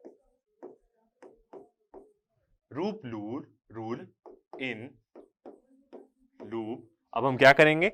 लूप का देखेंगे, कौन से लूप के लिए, कहां से शुरू करते हैं? ए से शुरू करेंगे। ठीक है, तो A F E B, A F E B और ए। ठीक है, वापिस आ गए यहीं पे। अब हम क्या करते हैं, यहां पे अपना वो लगाते हैं, इक्वेशन बनाते हैं। ठीक है, विजिबल है आपको सारी चीज? ओके, तो ए पॉइंट से हम क्या करते हैं, चलना शुरू करते हैं, फिर हम वापिस ऐसे ही आ जाएंगे। ठीक है, तो ए पॉइंट से चलना शुरू करते हैं, तो सबसे पहले ए पॉइंट में ऊपर उठेंगे, मतलब ए एफ ब्रांच में आगे बढ़ेंगे, तो करंट I1 जा रहा है, और करंट के डायरेक्शन में क्या आया हमारा? 2 ओम का क्या आया? रेजिस्टेंस आया। सेम डायरेक्शन में करंट है और 2 ओम का रेजिस्टेंस आया, तो कैसे लिखेंगे हम? -2I1, -2I1 लिखेंगे, बिल्कुल ओके। फिर ऊपर गए तो यहां पे क्या आ गई? 1 वोल्ट की हमारी बैटरी आ गई। बैटरी के कौन से टर्मिनल में आए हैं हम? नेगेटिव टर्मिनल में आए, तो वो ऊपर की तरफ हमें बूस्ट करेगी, तो हम क्या लेंगे? इसको पॉजिटिव लेंगे, तो क्या हो जाएगा? +1, क्योंकि बैटरी कितने की है? 1 वोल्ट की। ओके, एफ पॉइंट में आ गए। अब एफ पॉइंट से आगे बढ़ेंगे तो करंट I1 ही रहेगा, ब्रांच डिवाइड नहीं हो रही है। 3 ओम के रेजिस्टेंस में आए। ठीक है, हम साथ ही चल रहे हैं और हमारे रास्ते में आया, तो कैसे लेंगे हम इसको? -3I1, -3I1, क्योंकि हमारे डायरेक्शन में ही चल रहा है, करंट भी हमारे डायरेक्शन में, तो माइनस लेंगे। ठीक है, I1 यहां पे आ गया। अब इस ब्रांच में क्या है हमारा? इस ब्रांच में आया। ठीक है, इस ब्रांच में क्या है? करंट पूरा जीरो है, ये वाली ब्रांच में पूरा करंट जीरो है, तो कहां आ जाएगा हमारा? यहां पे आ जाएंगे हम सीधा बैटरी में, और बैटरी का कितना है वहां पे? 3 वोल्ट्स का है। तो हम क्या ले लेते हैं? इसको भी ले लेते हैं, जब यहाँ पे आई की वैल्यू 0 है तो इसको भी हम लिख लेते हैं। ठीक है, तो क्या हो जाएगा? माइनस ले लेते हैं, -0 इंटू रेजिस्टेंस क्या है? R1, और वो R1 क्या है? हमारा अननोन रेजिस्टेंस है। ये R1 और R क्वेश्चन में क्या दिया है? अननोन रेजिस्टेंस दिया। हमें क्या करना पड़ेगा? इसको सॉल्व करके निकालना पड़ेगा कि R1 और R की वैल्यू क्या है। ओके, तो इस ब्रांच में करंट 0 है, तो हमने क्या ले लिया? 0 ले लिया, और R1। ओके, अब क्या हुआ? अब हम नीचे आएंगे तो यहां रेजिस्टेंस पार कर दिए। अब हम 3 वोल्ट की बैटरी के पास आए ऊपर से, तो कौन से एंड में आए? उसके नेगेटिव एंड में आए, तो नेगेटिव एंड में आए तो हम क्या लेंगे? पॉजिटिव लेंगे। ठीक है, क्योंकि अपोजिट पॉजिटिव एंड पहुंचते तो वो अपोज करता, इसलिए हम उसको नेगेटिव लेते। अभी हम क्या है? नेगेटिव एंड में आए, वो हमें और मदद करेगा। तो ऊपर से ऑब्वियस बात है, इस बैटरी का करंट नीचे की तरफ जाएगा और हम भी नीचे की तरफ आ रहे हैं, तो अब हम इसको क्या लेंगे? प्लस लेंगे, तो +3। ठीक है, बी पॉइंट में आ गए। ए पॉइंट तक आना है क्योंकि ए तक ही शुरू किए थे, बी पॉइंट में आ गए। फिर यहां आएंगे तो क्या आया? फिर बैटरी आई, और बैटरी का नेगेटिव एंड हमारे सबसे सामने आया, तो इसको भी हम क्या लेंगे? +6, +6। ठीक है, अब आ गए हम 6 को क्रॉस कर दिए, बैटरी को क्रॉस कर दिए, तो अब आ गए हम अपने ए पॉइंट में, तो क्या हो जाएगा? =0। ठीक है, ए पॉइंट से ही चले और ए पॉइंट में क्या आ गए? वापिस आ गए। ठीक है, इधर से नीचे हम आ सकते हैं क्योंकि क्या है? करंट पूरा I1 फ्लो कर रहा है, कोई दिक्कत नहीं, और ये इस ब्रांच में तो करंट पूरा 0 है, मगर बैटरी को तो हम क्या करेंगे? जो सेल है उसको हम क्या करेंगे? इंक्लूड करेंगे। तो ये क्या बन गई? हमारी इक्वेशन बन गई। ठीक है, इस इक्वेशन को सिंप्लीफाई कर लेते हैं, -2I1 और -3I1, ये दोनों एक हो जाएगा, दोनों I1 I1 है, तो क्या हो जाएगा? माइनस माइनस प्लस, और साइन आएगा माइनस का, तो ये हो जाएगा -5I1। ओके, अब क्या है यहाँ पे? ये तो पूरी टर्म 0 हो जाएगी, -0 इंटू R1 हमने ऐसे लिख लिया, मगर ये टर्म को तो लिखना भी नहीं था क्योंकि 0 हो जाएगी। +1 है और +3 है, तो ये कितना हो जाएगा? +1 +3 +4 हो जाएगा, और एक +6 भी है। यहां पे क्या है? +1 3, तो 4 + 6, तो ये कितना हो जाएगा? +10, 1 + 3 + 6, तो 10 हो जाएगा, =0। ठीक है, तो यहां से क्या मिल जाएगी हमें? I1 की वैल्यू। कैसे? -5I1 को इधर ले जाएंगे तो क्या हो जाएगा? 10 = 5I1, तो I1 इक्वल टू कितना आ जाएगा? I1 = 10/5, तो =2 एम्पियर। ओके, तो क्या आ गई हमारे पास? करंट की वैल्यू आ गई। 2 एम्पियर का क्या हो रहा है? जो करंट की वैल्यू है वो क्या है हमारी 2 एम्पियर की, ठीक है। तो करंट की वैल्यू निकल गई, एक लूप हमारा क्या हो गया, सॉल्व हो गया। अब हम क्या करते हैं, फिर से जब हमें I1 की वैल्यू पता चल गई है तो हम क्या करते हैं, फिर से ये वाला लूप ले लेते हैं। तो यहां पे हमें क्या मिल जाएगा, ये R1 में तो करंट 0 है, तो ये R1 की वैल्यू भी 0 हो जाएगी, कोई दिक्कत नहीं है। यहां पे यदि हम लूप लेंगे तो हमारा ये जो एक और अननोन रेजिस्टेंस है R, ये मिल जाएगा, ठीक है। तो फिर से लूप लेते हैं। तो अब हम क्या करेंगे, अप्लाई करेंगे, अप्लाइंग किरचॉफ्स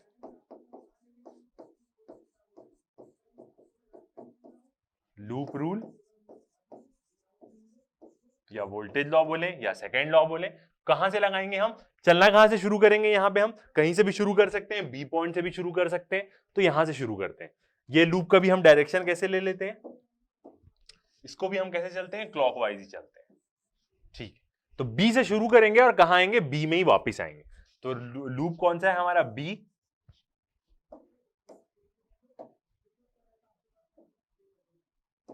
लूप है हमारा B E D C, B E D C, और कहां पे आ जाएंगे, बी में, ओके। तो अब हम क्या करते हैं, इसकी इक्वेशन लिखते हैं, ठीक है। बी से चलना शुरू करते हैं पूरा। तो सबसे पहले क्या आएगा, बी से ऊपर की तरफ चलना शुरू किए, कैसे जा सकते हैं हम, ऐसे मूव कर रहे हैं, ओके। ऐसा मूव करेंगे, हमने यहां पे डायरेक्शन लिया है। बी से चलना शुरू करेंगे तो बैटरी का क्या आया, पॉजिटिव एंड आया, एक प्रकार से वो अपोज कर रहा है। तो इसको हम क्या लेंगे, -3। अब हम क्या लगा रहे हैं यहाँ पे, तो इसको लेंगे हम -3, क्योंकि बैटरी का पॉजिटिव एंड आ गया, ठीक है। ऊपर चलेंगे तो ये रेजिस्टेंस में क्या है हमारा, करंट तो 0 है, तो क्या हो जाएगा, यहाँ पे हम इसको साथ ही चल रहे हैं और करंट का डायरेक्शन नीचे, तो प्लस ही लेंगे, मगर कुछ भी साइन ले ले, क्योंकि इस ब्रांच में ही पूरा करंट 0 है। तो ये रेजिस्टेंस का क्या हो जाएगा, आई की वैल्यू यहाँ पे 0 है, कोई भी साइन ले, वैसे तो पॉजिटिव साइन लेते हैं हम। यदि रेजिस्टेंस की कुछ वैल्यू होती तो हम पॉजिटिव साइन लेते, क्यों, क्योंकि करंट नीचे की तरफ आ रहा है, यहाँ पे अभी नेगेटिव नहीं लेते, मगर यहाँ पे कोई वैल्यू नहीं, ठीक है, हम लिख देते हैं इसको भी। तो क्या हो जाएगा, +0, क्योंकि करंट की वैल्यू 0 है, इंटू R1, तो R1 वैसे भी 0 हो जाएगा, ओके। ई पॉइंट पे आ गए। अब ई पॉइंट से क्या होंगे, इस तरफ जाएंगे, I1, यहाँ पे इस ब्रांच में कोई भी रेजिस्टेंस नहीं है, कुछ ड्रॉप नहीं होगा, यही I1 डी पे आ जाएगा, डी पॉइंट पे आ जाएंगे। अब डी पॉइंट से नीचे की तरफ आएंगे, तो कौन सा रेजिस्टेंस आ रहा है, जो रेजिस्टेंस की वैल्यू हमें नहीं पता है, R। कौन सा करंट बह रहा है उसमें, I, और हम उसके साथ ही चल रहे हैं, करंट का डायरेक्शन और हमारे लूप का डायरेक्शन सेम है, तो हम क्या लेंगे, -I1 R। इसकी वैल्यू क्या है, R, जो नहीं गिवन है, ठीक है। नीचे आ गए, सी पॉइंट में आ गए। अब सी पॉइंट से क्या होगा, वापिस हमें बी पॉइंट में आना है, तो I1 ही करंट फ्लो कर रहा है, ठीक है। तो फर्स्ट कहां है, बैटरी के पास है। बैटरी के कौन से एंड में आए हम, नेगेटिव एंड में आए, तो एक प्रकार से बूस्ट करेगा वो अपने को, तो इसका मतलब हम इसको क्या ले लेंगे, +4, और बी पॉइंट में आ गए तो =0, ठीक है। तो ये क्या बन गई, हमारी इक्वेशन बन गई, ओके।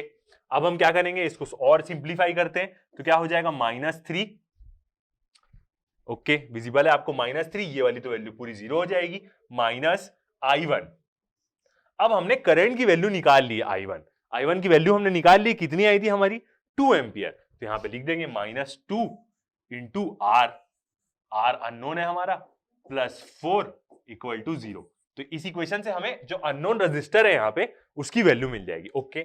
सॉल्व करते हैं इसको, -3 -4 कितना हो जाएगा, प्लस माइनस माइनस, और 1 बचेगा, क्योंकि कैपिटल मतलब 4 बड़ा है और उसके पास साइन, तो यहां पे हो जाएगा 1, -2R है, तो -2R को हम क्या करते हैं, उस तरफ भेज देते, तो इक्वल टू क्या हो जाएगा, ये 2R हो जाएगा। तो यहां से R की वैल्यू क्या आ जाएगी, जो अननोन रजिस्टर है उसकी वैल्यू आ जाएगी 1/2 ओम्स। तो यहां से क्या हो गया, हमें R की वैल्यू भी मिल गई, जो अननोन रजिस्टर है, ठीक है। अननोन रजिस्टर की वैल्यू मिल गई हमें, जो कितनी आ गई, 1/2 ओम आ गया, ओके। तो करंट भी मिल गया हमें, अननोन रजिस्टर की वैल्यू भी मिल गई। अब हम क्या कर सकते हैं, सीधा ए और डी के बीच में क्या कर सकते हैं, अपना पोटेंशियल निकाल सकते हैं, बिल्कुल, क्योंकि वही हमें निकालना है, VAD निकालना है, ए और डी के अक्रॉस क्या करना है, हमें पोटेंशियल निकालना है, ठीक है। तो सॉल्व करते हैं, आगे बढ़ते हैं। करंट की वैल्यू मिल गई 2 एम्पियर, रेजिस्टेंस की वैल्यू 1/2 मिल गई, ओके। तो क्या करते हैं, फिर से यहां पे एक बार डायग्राम ले लेते हैं।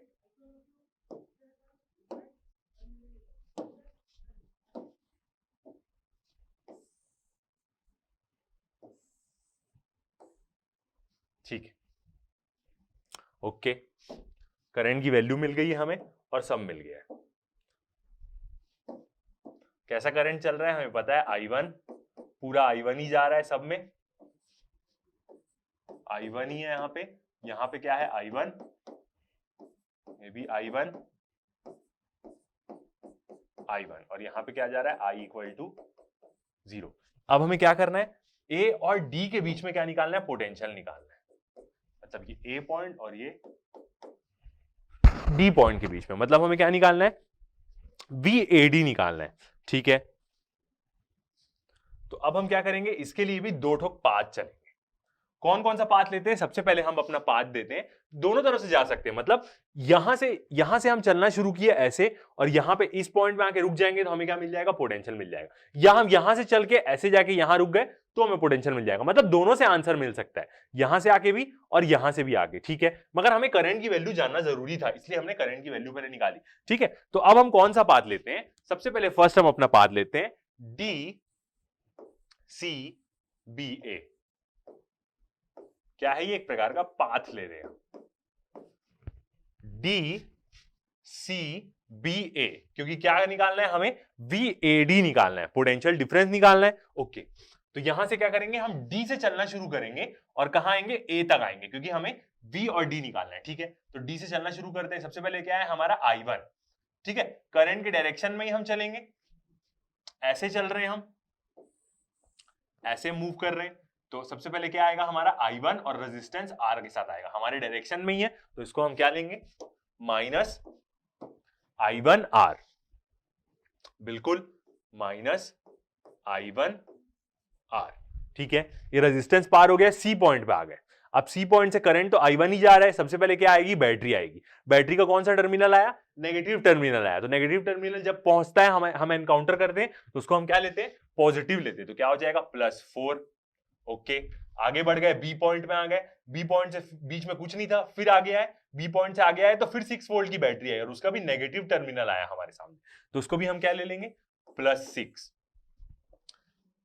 ले लिए। उसके बाद कहां आ गए हम, सीधा ए पॉइंट में आ गए। ओके, तो ये इक्वल टू क्या हो जाएगा हमारा, इक्वल टू ये हो जाएगा हमारा VAD। यही हमें निकालना है, पोटेंशियल डिफरेंस निकालना है ए और डी के बीच में। ठीक है, यहां पे हमने पूरा नहीं चला, पूरा चलते तो 0 ले लेते, यदि हम एक ही पॉइंट से शुरू करके उसमें वापस जाते तो हम क्या लेते, 0 लेते। यहां पे हमने क्या चला, एक पाथ चला DCBA, तो क्या आ जाएगा हमारा VAD।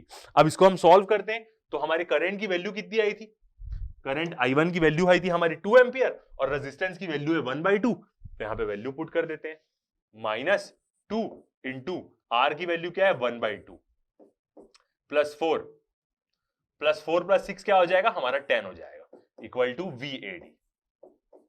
ओके, तो ये दोनों तो कैंसल आउट हो जाएंगे, सिर्फ क्या बचेगा, यहां पे -1 बचेगा, तो -1 + 10 इक्वल टू VAD।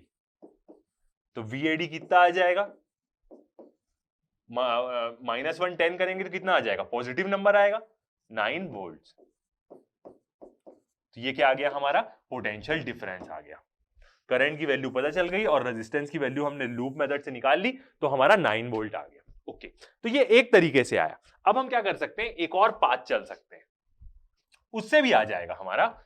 यदि हम AFED चलेंगे तो एक और पाथ चल के देखते हैं, आंसर तो आ गया हमारा, ये क्या है हमारा आंसर है, यही चीज हमें निकालनी थी। ठीक है, एक और पाथ चल के देखते हैं, AFED, तो हमको ऐसा पाथ चलेंगे, या हम यहां से ऐसे भी चल सकते हैं और उल्टा भी चल सकते हैं। तो ठीक है, उल्टा चलते हैं, DEFA चलते हैं। जैसे हमने यहां से ऐसे आए, तो यहां से भी अब हम क्या करते हैं, ऐसे चलते हैं, तो DEFA चलते हैं, DEFA। ठीक है, ये वाला हम क्या कर रहे हैं, पाथ चल के देखते हैं, तो यहां से कैसे वैल्यू आती है। ओके, तो अब इसकी इक्वेशन बनाते हैं। क्या होगा, यहां से चलना शुरू करेंगे, हम वहीं से चल रहे हैं ना, DEFA। ओके, तो यहां से चलते हैं। ठीक है, तो यहां से हम उल्टे डायरेक्शन में चल रहे हैं अब हम करंट के, तो यहां से चले, I1 करंट है, उसके डायरेक्शन के अपोजिट जा रहे हैं हम, कोई दिक्कत नहीं, बीच में कुछ नहीं आया, ई पॉइंट पे आ गए ई पॉइंट पे 3 ओम का रजिस्टर आया। ठीक है, और करंट का डायरेक्शन इस तरफ है जो हम लिए हैं, और हम क्या जा रहे हैं, उस करंट के अपोजिट डायरेक्शन में जा रहे हैं। ठीक है, तो अब हम क्या लेंगे, प्लस लेंगे, +3, तो क्या बनेगी इक्वेशन, पहले तो +3i1, यहां पहुंच गए, +3i1 होगी, ठीक है। उसके बाद एफ पॉइंट में आ गए, क्यों प्लस ले रहे हैं, पहले माइनस क्यों ले रहे थे, क्योंकि हम अपने करंट का डायरेक्शन हमारे साथ था, अभी हम अपोजिट चल रहे हैं, इसलिए अब हम प्लस ले रहे हैं। एफ पॉइंट में आ गए, एफ पॉइंट से अब नीचे आएंगे, अभी भी करंट का डायरेक्शन हमारे अपोजिट है, नीचे आए, बैटरी के कौन से, बैटरी के करंट का डायरेक्शन कुछ भी हो, बैटरी के जिस पॉइंट में आएंगे उस हिसाब से साइन लेंगे, तो बैटरी के हम पॉजिटिव एंड में आए, जब भी हम पॉजिटिव एंड में आएंगे तो क्या लेंगे, उसको हम अपना -1, ठीक है, तो हो गया ये -1, क्योंकि 1 वोल्ट की बैटरी है, ठीक है, बैटरी के नीचे आ गए, अभी भी हम नीचे आ रहे हैं और करंट का डायरेक्शन क्या है, ऊपर की तरफ है जो हम लिए, तो नीचे आएंगे, फिर प्लस लेंगे आप, तो क्या हो जाएगा, प्लस कौन सा करंट कौन सा फ्लो हो रहा है, यहाँ पे I1 ही फ्लो हो रहा है, तो I1 प्लस I1, और कितने ओम का रेजिस्टेंस है, 2, तो इसको हम कैसे लिख सकते हैं, +2I1, या I12 भी लिख सकते थे, कोई प्रॉब्लम नहीं, +2I1, यहां पहुंच गए, ए पॉइंट में आ गए, ठीक है। तो अब इसको, ये इक्वल टू क्या हो जाएगा हमारा, ए पॉइंट में पहुंच गए तो इक्वल टू ये हो जाएगा हमारा VAD, ठीक है। तो अब इसको सॉल्व करते हैं हम, यहां पे R की जरूरत नहीं पड़ेगी, तो 3I1 की वैल्यू क्या है, 2 -1, और +2 इंटू I1 की वैल्यू क्या है, 2, इक्वल टू VAD, ठीक है। इसको सॉल्व करते हैं, 3 2 जा क्या हो जाएगा, 6 -1 प्लस 2 2 से कितना हो जाएगा, 4, इक्वल टू VAD। अब इसको हम सॉल्व करेंगे, 6 -1 कितना हो जाएगा, 5, ठीक है। प्लस वाले को पहले ले लेते हैं हम, तो कितना हो जाएगा, 6 + 4 हमारा कितना हो जाएगा, 10 हो जाएगा, 6 और 4 हमारा 10 हो जाएगा, और 10 - 1 कितना आ जाएगा, 9, तो ये देखिए यहां पे भी क्या आ गया, 9 वोल्ट आ गया, यही हमारा आंसर आया था फर्स्ट वाले से, तो दोनों से आंसर आ सकता है। ऐसा क्यों चले, पहले हम बोल रहे थे कि ऐसा चलेंगे, फिर उसके बाद ऐसे चलने लग गए, कैसे भी चलिए आंसर वही आएगा। यदि हम AFED चलते, मतलब यदि हम ऐसे चलते, तो आंसर हमारा क्या आता, नेगेटिव आता, -9 वोल्ट आता, कोई प्रॉब्लम नहीं है उसमें, वो भी सही आंसर होता, बस उसका मतलब क्या होता कि हम जिस डायरेक्शन में चल रहे हैं वो डायरेक्शन क्या है, अपोजिट है, मतलब उस डायरेक्शन में करंट जो हम मान के चल रहे हैं वो अपोजिट है, बस ये आता, ठीक है। तो मैंने ऐसे 2 डायरेक्शन चूज किए जिसमें हमारा आंसर क्या है, पॉजिटिव है, तो ऐसे हम 2 तरीके से क्या कर सकते हैं, निकाल सकते हैं, ठीक है। तो यदि हम R की वैल्यू नहीं भी कैलकुलेट करते तो भी हम निकाल लेते, बट ये एकदम सही वे है सॉल्व करने का, ओके। तो ये क्वेश्चन भी क्या हो गया हमारा, कंप्लीट हो गया, ठीक है। आगे बढ़ते हैं, ओके। तो नेक्स्ट क्वेश्चन देखते हैं, थर्ड क्वेश्चन अपना, in the circuit shown in the figure, circuit हमें गिवन है, EFGH are cells of EMF 213 and 1 volt respectively, ठीक है। EHGF क्या है, हमारे सेल्स लगे हुए हैं इस सर्किट में, और सबका क्या दिया हुआ है, हमें पोटेंशियल दिया हुआ है 213 और 1 volt respectively, okay, and their internal resistance 213 and 1 ohm respectively, okay. तो ये जितने सेल्स हैं, इन सेल्स के क्या है, इंटरनल रेजिस्टेंस भी गिवन है। इंटरनल रेजिस्टेंस के बारे में हमने अच्छा खासा डिस्कशन किया, क्या होता है प्रीवियस लेक्चर्स में, ठीक है। Calculate the potential difference between B and D, B और D के बीच में, मतलब ये जो डायगोनल वाली आर्म है, इसमें क्या निकालना है, हमें पोटेंशियल डिफरेंस निकालना है B और D के बीच में। एंड फर्स्ट चीज हमें ये निकालनी है, second potential difference across the terminal of cell G और H, टर्मिनल ऑफ G और H, ठीक है। G और H के अक्रॉस क्या करना है, हमें एक प्रकार का पोटेंशियल निकालना है, मतलब ये वाला और ये वाला, मगर मतलब एक प्रकार का क्या है, टर्मिनल पोटेंशियल डिफरेंस निकालना है दोनों सेल का, बस करंट का डायरेक्शन हमें देखना पड़ेगा यहाँ पे। तो नॉर्मल हमने टर्मिनल पोटेंशियल डिफरेंस देखा है, क्या होता है, E माइनस IR होता है, और क्या होता है, EMF से माइनस कर देते हैं जितना उसके इंटरनल रेजिस्टेंस में ड्रॉप होता है, तो उस सेल का टर्मिनल पोटेंशियल डिफरेंस आ जाएगा, ये चीज हमने प्रीवियसली पढ़ी है, ओके। तो हमें क्या करना पड़ेगा, यहां पे इन सारे सेल्स के, ये चारों सेल्स के इंटरनल रेजिस्टेंस भी इनके साथ साथ बनाने पड़ेंगे डायग्राम में, सब सेल्स का क्या बनाना पड़ेगा, इंटरनल रेजिस्टेंस बनाना पड़ेगा ऐसे, क्योंकि सारे सेल्स के क्या दिए, इंटरनल रेजिस्टेंस दिए, तभी क्या होगा, ये क्वेश्चन हमारा क्या होगा, सॉल्व होगा, तभी यहां पे इंटरनल रेजिस्टेंस दिया, ओके। तो इस क्वेश्चन को सॉल्व करते हैं, मैंने इसका डायग्राम क्या कर लिया है, पहले से बना लिया ताकि टाइम वेस्ट ना हो, ठीक है। तो सॉल्व करते हैं इस क्वेश्चन को, डायग्राम लेते हैं इसका। मैंने क्या किया, सबका जो वो है इंटरनल रेजिस्टेंस को लेके एक डायग्राम इसका प्लॉट कर लिया।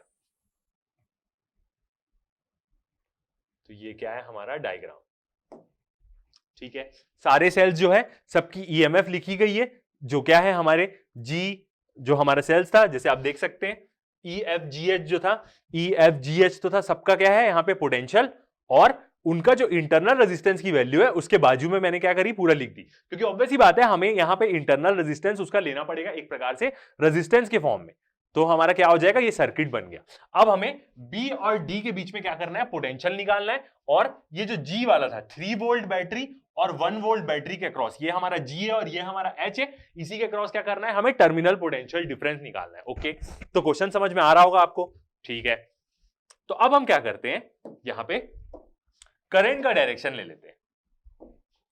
ओके, करंट का डायरेक्शन ले लेते हैं। कहां से शुरू कर सकते हैं, कहीं से भी शुरू कर सकते हैं हम, ठीक है। तो ये बी पॉइंट से हम शुरू करते हैं करंट का डायरेक्शन लेना। कौन से कलर से, नहीं येलो से ले लेते हैं, ठीक है। तो ये बी से एक करंट शुरू होगा, नेमिंग कर देते हैं I1, विजिबल है, ओके। बी से करंट गया, यहां से ये पूरा इसमें फ्लो करेगा, ठीक है। यहां पे आ जाएगा करंट, फिर यहां पे आ गया, यहां पे भी कौन सा करंट, I1 करंट। करंट का डायरेक्शन लेना सबसे इंपॉर्टेंट है, I1 करंट आया, नीचे यहां भी क्या फ्लो हो रहा है, I1 करंट फ्लो हो रहा है, ओके। यहां पे भी I1 होगा, ठीक है। अब डी पॉइंट में आया, तो डी पॉइंट में क्या होगा, डिवाइड होगा, इधर तरफ I1 जाएगा और यहां तरफ क्या हो जाएगा, दूसरा करंट जाएगा, क्योंकि डी पॉइंट में ब्रांच हो रही, तो अब क्या होगा, करंट यहां से डिवाइड होगा, ओके। तो I1 थोड़ा सा यहां जाएगा और यहां जाएगा, तो इस ब्रांच का जो करंट है, डी ब्रांच का, यहां पे हम करंट ले लेते हैं, इसको मान के चलते कि यहां पे आधा चले गया और यहां पे, तो पहले हम इधर का करंट ले लेते I3, इस करंट को हम क्या मान लेते I3, क्योंकि एक करंट कहां चले जाएगा, यहां पे चले जाएगा, इस ब्रांच में, okay.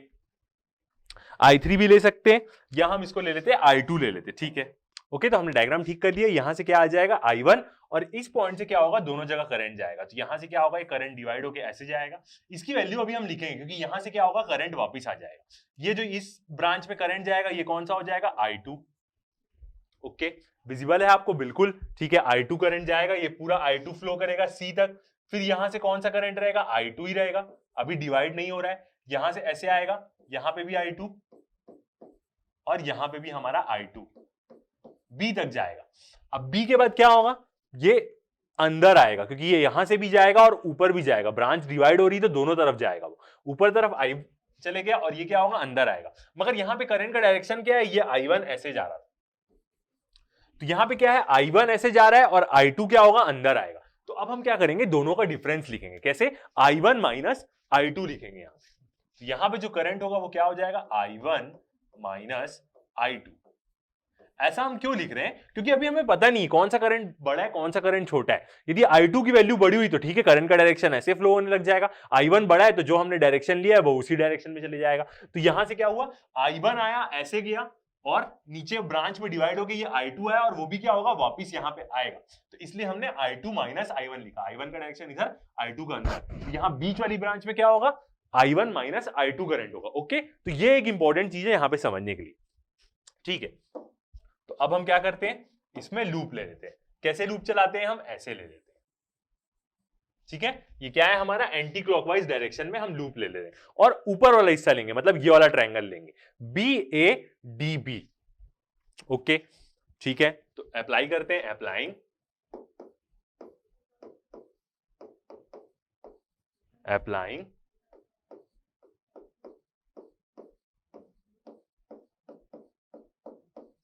Kirchhoff's second law. Second law मतलब कौन सी, वोल्टेज वाली, किसमें, इन लूप, ओके। लूप कौन सा लेते हैं, बी, जो ब्लू से मैंने इसलिए लिखा है ताकि वो दिखे, BADB। तो कौन सा लूप लेते हैं हम, BADB, BADB, जहां से चालू किया वहीं से खत्म कर दिया, ओके। तो अब हम क्या करते हैं, इक्वेशन लिखते हैं, ठीक है।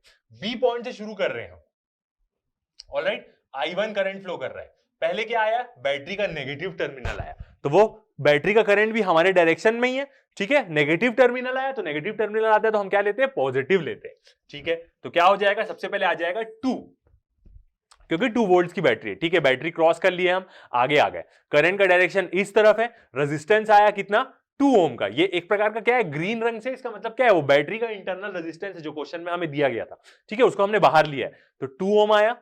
अब ये 2 ओम में क्या होगा, हम अपने डायरेक्शन में चल रहे हैं, करंट भी हमारे लूप के डायरेक्शन में ही है, तो माइनस लिखेंगे, तो क्या हो जाएगा, -2i1।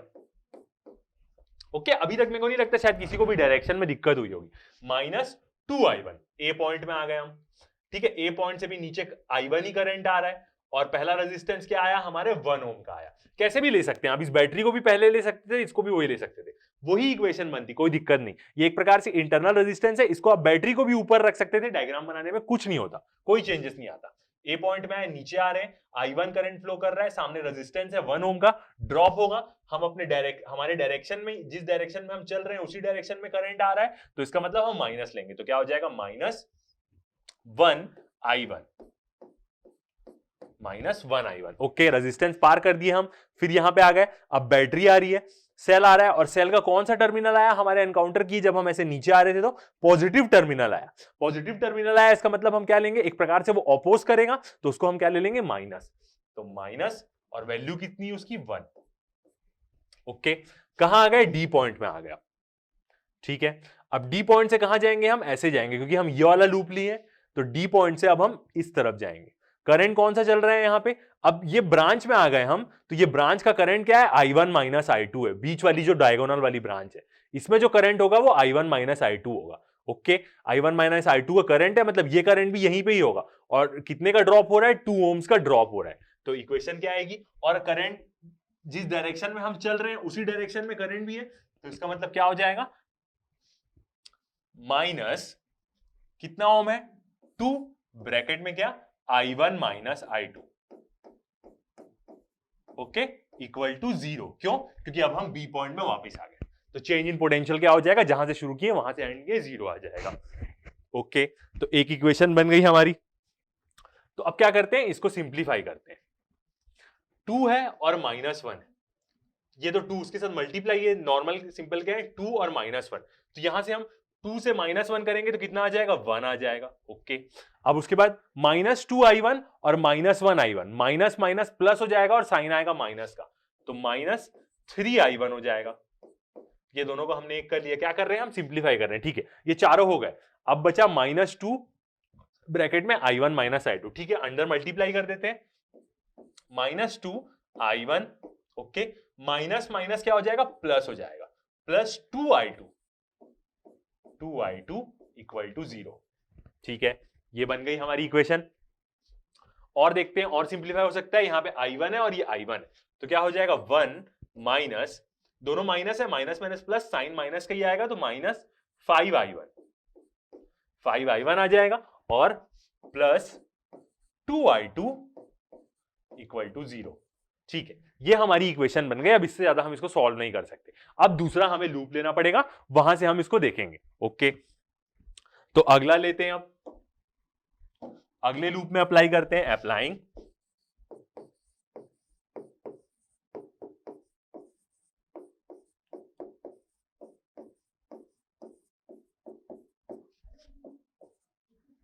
क्रिचॉफ्स, कौन सी लॉ लगा रहे हैं हम, सेकेंड लॉ लगा रहे हैं, loop rule, law in loop. कौन सा लूप लेंगे अब हम ये वाला लूप लेंगे, ठीक है। कहां से चल सकते हैं अब इसमें, यहां से कहीं से भी हम क्या कर सकते हैं, मूव कर सकते हैं। तो अब हम कहां से लेते हैं, डी से चालू करते हैं ये वाला लूप, और कैसे मूव करेंगे, ऐसे, तो यहां पे भी हम डायरेक्शन ले लेते हैं ऐसा। ओके, कैसा मूव करेंगे हम, ये क्या है, एंटी क्लॉकवाइज, दोनों जगह हम सेम मूव कर रहे थे, anticlockwise, D C B D, तो कौन सा हो जाएगा loop, D C B D. Okay, ये वाले लूप में आ गए हम। अब हम क्या करते हैं, यहां पे अपनी इक्वेशन लेते हैं, तो ये इक्वेशन हम कहां लिखेंगे, यहां पे, ठीक है। तो अब इसकी इक्वेशन लिखते हैं हम, कहां से शुरू कर रहे हैं, डी से शुरू करते हैं हम। करंट कौन सा है यहां पे, अब i2 है। ओके, डी पॉइंट से शुरू किए, करंट i2 चल रहा है इस ब्रांच में, तो सबसे पहले क्या आया हमारे पास, रेजिस्टेंस जब आता है तभी हम करंट लिखेंगे, पहले तो बैटरी आ गई, और बैटरी का कौन सा टर्मिनल आया, नेगेटिव टर्मिनल आया, तो वो हमारे साथ चल रही है, मतलब बैटरी का करंट भी वैसे ही निकल रहा है, हमें वो बूस्ट देगी, तो एक प्रकार का क्या होगा 3 वोल्ट, तो क्या आ जाएगा 3 और प्लस क्योंकि नेगेटिव टर्मिनल है। ओके, आगे बढ़े, करंट कौन सा चल रहा है, I2 चल रहा है और करंट का डायरेक्शन हमारे लूप के डायरेक्शन में ही है, तो क्या लिखेंगे हम -3I2 क्योंकि इस लूप में इस ब्रांच में करंट I2 है। ओके, पॉइंट सी में पहुंच गए, अब पॉइंट सी से ऊपर की तरफ जाएंगे हम और हमारा लूप भी इसी डायरेक्शन में और करंट भी इसी डायरेक्शन में चल रहा है। कौन सा रेजिस्टेंस आया, 1 ओम का आया, करंट के डायरेक्शन हमारे साथ ही है, तो क्या लिखेंगे -1I2 क्योंकि I2 करंट चल रहा है सी और बी ब्रांच में भी। ओके, ऊपर आ गए, अब हम आ गए बैटरी के पास। बैटरी का कौन सा एंड एनकाउंटर हुआ, हमें पॉजिटिव एंड एनकाउंटर हुआ, तो हम क्या लिखेंगे, इसको पॉजिटिव एंड आया है, एक प्रकार से ऑपोज कर रहा है, तो इसको अब हम माइनस लिखेंगे, तो क्या हो जाएगा -1। नेगेटिव एंड तो पॉजिटिव लिखते। ओके, ऊपर आ गए, अब हम बी पॉइंट में आ गए।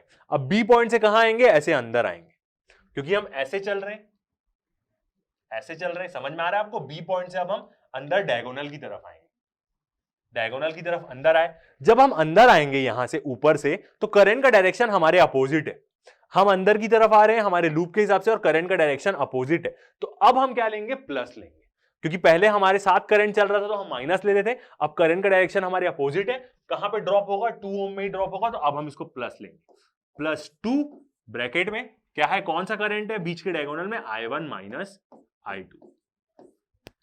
बन गई इक्वेशन, एकदम सिंपल, मेरे को नहीं लगता मुश्किल होगा। और एट द एंड कहां पहुंच गए हम, डी पॉइंट में पहुंच गए, तो इक्वल टू 0 में हम पहुंच गए। 0 दिख रहा है आपको। ओके, तो अब हम क्या करते हैं, इस इक्वेशन को थोड़ा सा रिड्यूस करते हैं। ठीक है, 3 है और -1 है, बाकी और कोई वैल्यू नहीं है, तो 3 में से 1 माइनस करेंगे तो क्या आ जाएगा 2। ओके, I2 वाले को देखते हैं, तो ये दोनों I2 को देखते हैं, -3 -1, माइनस माइनस दोनों प्लस हो जाएगा, तो और साइन माइनस का ही आएगा, तो -4I2। ओके, ये दोनों हो गया, ये चारों हो गए। अब ये वाला तो क्या है, +2I1, खोल लेते पहले इसको, +2I1 और प्लस माइनस माइनस साइन आ जाएगा और -2I2, 2I2, ये आ गई हमारी इक्वेशन 2। अब इसको हम क्या कर सकते हैं, और क्या है, यहां पे 2 ठोक I2 और है, तो इसको हम क्या कर लेंगे, दोनों माइनस माइनस है, तो कितना हो जाएगा, माइनस माइनस प्लस, -6 हो जाएगा। ओके, तो नेक्स्ट पेज में चलते हैं, तो नेक्स्ट इक्वेशन क्या आ जाएगी हमारी, I1 को पहले लिखना है को, ठीक है, कैसे भी लिख सकते हैं, तो ये 2 लिखते हैं, 2 + 2I1 और ये दोनों को एक साथ लिख लेते हैं, यहां पे बीच में +2I1 याद रखिएगा, तो क्या हो जाएगा 2 + 2I1, 2 + 2I1 आ गया, 2 और I1 हो गया। अब -4I2 और -2I2, तो ये कितना हो जाएगा, -6I2, -6I2 इक्वल टू 0। अब इस इक्वेशन को हम क्या कर सकते हैं, और रिड्यूस नहीं कर सकते, तो अब हम क्या करेंगे, इस इक्वेशन से I1 की वैल्यू निकाल लेंगे और इसको हम क्या करेंगे, जो हमारी पहली वाली इक्वेशन है, ये वाली इक्वेशन, इसको अब हम क्या करते हैं, नंबरिंग दे देते हैं। फर्स्ट इक्वेशन, जब जरूरत पड़ती है इक्वेशन की तब आप उसको नंबरिंग दीजिए, पहले से ही नंबरिंग देके मत चलिए, जब आपको जरूरत पड़ेगी तब आप जाके जिस इक्वेशन की जरूरत है उसको नंबर दे दीजिए, ऐसा एकदम बेस्ट वे होता है किसी भी इक्वेशन को नंबरिंग देने का। ठीक है, तो हम क्या करते हैं, यहां से पहले I1 की वैल्यू निकाल लेते हैं। ओके, तो इसको हम पहले रिड्यूस करते हैं, तो क्या हो जाएगा, ये 2I1 को यहीं रखते हैं, 2I1 इक्वल टू -6I2 को उधर दे देते, तो क्या हो जाएगा, 6I2 प्लस हो जाएगा और ये 2 भी उधर चले जाएगा, तो क्या हो जाएगा, -2। तो यहां से I1 कितना आ जाएगा हमारा, I1 equal to 6I2 - 2 by पूरे के नीचे डिवाइड में 2 हो जाएगा। ओके, तो ये 2 हम दोनों के नीचे दे सकते हैं, इसके पास जाएगा तो ये 3 हो जाएगा और ये 1, तो ये कितना हो जाएगा, 3I2 - 2 कैंसल आउट हो जाके 1 हो जाएगा। तो ये आ गई हमारी I1 की वैल्यू। अब हम क्या कर देंगे, इस I1 की वैल्यू इक्वेशन 1 में पुट कर देंगे, putting I1 in short form में लिख रहा हूं मैं, EQ इक्वेशन 1, कॉमा। अब इक्वेशन 1 देखते हैं, ये वाली बनाई थी हमने, 1 - 5I1 + 2I2। ओके, तो इसमें अब हम क्या करेंगे, यहां पे I1 की वैल्यू पुट कर देंगे, तो क्या मिल जाएगा हमें, I2 का आंसर आएगा, फिर हम आसानी से निकाल सकते हैं। ओके, तो ये इक्वेशन लेते हैं हम।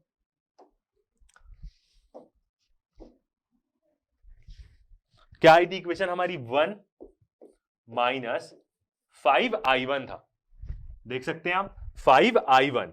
तो i1 की वैल्यू अब हम पुट कर देंगे, ये है हमारे i1 की वैल्यू। तो ब्रैकेट में क्या आ जाएगा?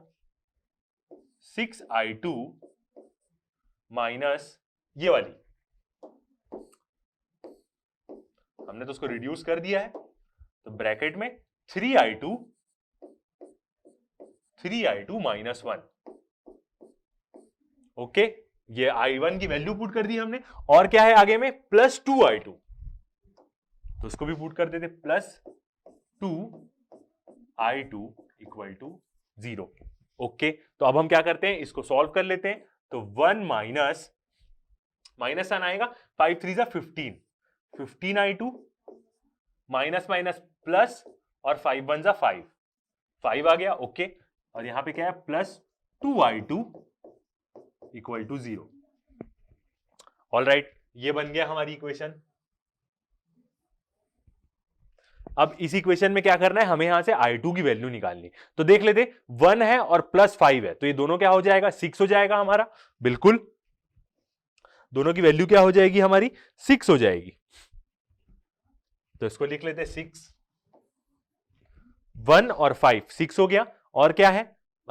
माइनस 15i2 और प्लस 2, तो माइनस 15 और प्लस 2 करेंगे तो प्लस माइनस माइनस होगा, और क्या होगा? 13, 2 आ जाएगा, और साइन क्या आएगा? बड़े का आएगा। तो 6 माइनस 13i2 आ जाएगा। 6 माइनस 13i2, और कुछ बचा क्या? नहीं, इक्वल टू 0। ओके, उधर ले चलते हैं माइनस वाले को, तो कितना हो जाएगा? 6 इक्वल टू 13i2, तो i2 इक्वल टू कितना आ जाएगा? i2 आ जाएगा हमारा 6/13। ये आ गई हमारे i2 की वैल्यू, कितनी होगी? एम्पियर में आएगी। ओके, 6/13 आ गई। पॉइंट में चाहे तो आप इसको पॉइंट में भी लिख सकते हैं, कितना आ जाएगा? 0.461, 0.461 एम्पियर। और ये इसके ऊपर क्या है? ऐसे बार आ रहा है, मतलब कंटिन्यू चलते जाएगा, तो कोई दिक्कत नहीं, 3 डिजिट में ही वैल्यू चाहिए, तो 6/13 भी लिख सकते हैं, या 0.461 एम्पियर। ये क्या आ गई हमारी? i2 की वैल्यू आ गई। ओके, जब i2 की वैल्यू आ गई, तो ऐसी हम क्या कर सकते हैं? i1 भी निकाल सकते हैं, क्योंकि हमारा i1 क्या था? 3i2 माइनस 1, तो निकाल लेते हैं। i1 इक्वल टू कितना हो जाएगा? 3i2, 3i2 कितना आया हमारा? इंटू 6/13 ले लेते हैं वैल्यू, कोई भी वैल्यू ले सकते हैं, फ्रैक्शन पॉइंट वाली, और माइनस 1, तो कितना हो जाएगा? 6 3 जा 18, 18/13 आ जाएगी हमारी i1 की वैल्यू। और 18/13 को यदि आप चाहें पॉइंट में लिखना चाहें तो भी आप लिख सकते हैं। ओ सॉरी, -1 भी है वहां पे, -1 भी तो है, तो 18, और ये क्या हो जाएगा? -1, तो कितना आ जाएगा? 13 चले गया, कुछ नहीं है, तो ऊपर आ जाएगा, तो 5/13 सॉरी, तो आ जाएगा 18 माइनस, देख लेते हैं कितना आएगा? 5/13 आ जाएगा, 5/13। तो ये क्या आ गई हमारी? i1 की वैल्यू। और यदि हम इसको पॉइंट्स में लिखना चाहें तो भी हम लिख सकते हैं। 5/13 पॉइंट्स में कितना आएगा? 0.384 एम्पियर। यूनिट्स लिखना एकदम जरूरी है। तो क्या आ गई हमारे? i1 की भी वैल्यू आ गई। ये जो मेन चीज हमें निकालनी थी, दोनों करंट की वैल्यू, वो हमने निकाल ली। अब हम आसानी से क्या निकाल सकते हैं? V, B और D, हमें क्या इस टर्मिनल के बीच का क्या निकालना था? BD निकालना था, VBD। तो क्या करेंगे? B से लेंगे, यहां तक चलेंगे और D तक आ जाएंगे, जैसे हमने प्रीवियसली किया था, D से लेके A तक चल रहे थे, वैसी B से D तक बस चलेंगे। यहां पे हम इक्वल टू 0 नहीं लिखेंगे, क्योंकि हम उसी पॉइंट में आके रुक नहीं रहे। ओके, तो चलिए निकालते हैं। अब हम क्या निकालना है? हमें VBD निकालना है, VBD निकालना है। यही चीज को क्या करना है? निकालना है, कितना पोटेंशियल डिफरेंस है उसके बीच में। तो इक्वेशन लेते हैं, कैसी होगी इक्वेशन? ये वाली B, तो VB होगा सबसे पहले, VB बी से हम डी तक बस चलेंगे, तो वी बी पहले आएगा यहाँ पे, वी बी, फिर नीचे इस तरफ जाएंगे हम, तो हम जो ओरिजिनल ब्रांच पे करंट है उसके अपोजिट डायरेक्शन में जा रहे हैं हम, और ब्रांच का करंट उस तरफ है, हम इस तरफ जा रहे हैं, तो अब प्लस लेंगे, तो लिखते हैं बी पॉइंट से शुरू कर रहे हैं, तो वी बी प्लस 2 क्या था, I1 माइनस I2, यही था। VB से शुरू किए, VB से इस तरफ आ रहे हैं, डायगोनल की तरफ चल रहे हैं, करंट का डायरेक्शन अपोजिट है हमारे, तो पॉजिटिव साइन लेंगे। अभी तक हम ऊपर जितने भी इक्वेशन बनाए सब हमारा करंट का डायरेक्शन हमारे साथ था, तो नेगेटिव ले रहे थे। अब अपोजिट मिल रहा है हमको यहाँ पे, जब हम नीचे आ रहे हैं तो क्या लेंगे, पॉजिटिव लेंगे। ओके, 2 ओम का आ गया, क्योंकि 2 ओम था तो 2 into I1 minus I2 positive रहेगा, डी पॉइंट तक आ जाएंगे, तो वो क्या होगा, वो इक्वल टू VD, तो वो क्या हो जाएगा, equal to VD, equal to VD।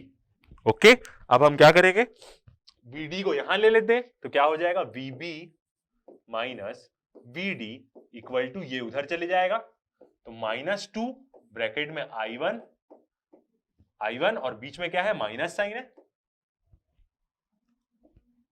I1 minus I2, ये आ गया।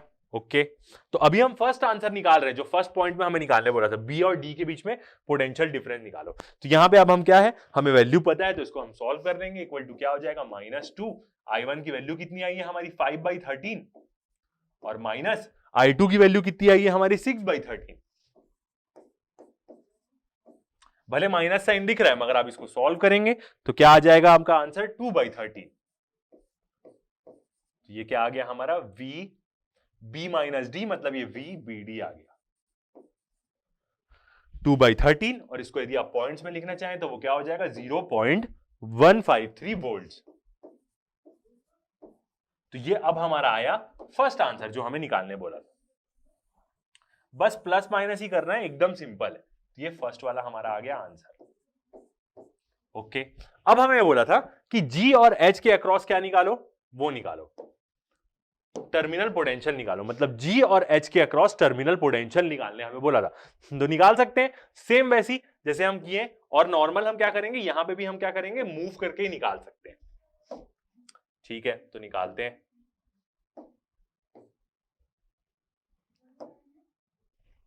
निकाल लेते हैं। सेकंड चीज हमें क्या निकालना है, VG निकालना है।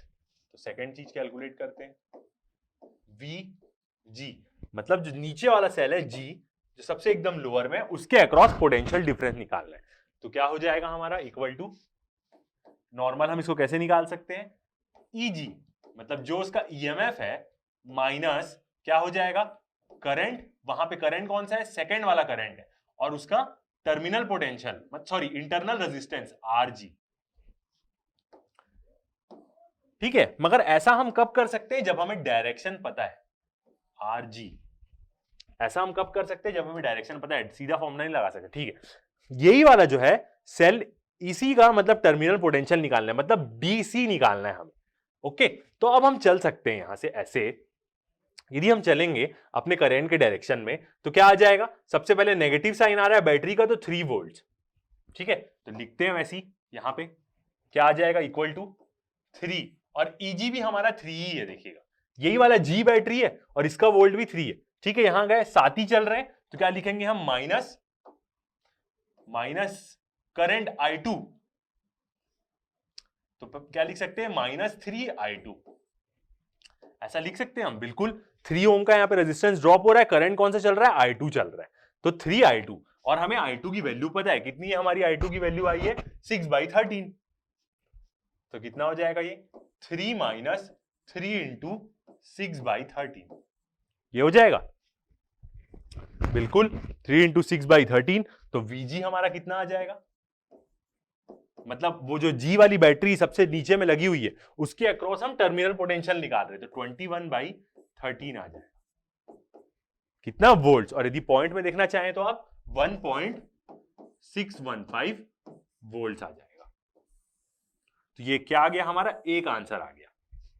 ओके, अब हमें क्या निकालना है, VH भी निकालना है, VH निकालना है, मतलब ये वाली बैटरी का टर्मिनल पोटेंशियल, मतलब B और C के बीच का हमें पोटेंशियल निकालना है। ये बैटरी है और ये उसी का इंटरनल रेजिस्टेंस है, तो बी और सी के अक्रॉस निकालना है। ओके, तो कहीं से भी चल सकते हैं हम। कैसे चल सकते हैं हम? बी से सी चलते हैं, बी से सी चलते हैं। तो यहां पे हम कैसे चलेंगे, एक नोट ले लेते ताकि सबको समझ में आए।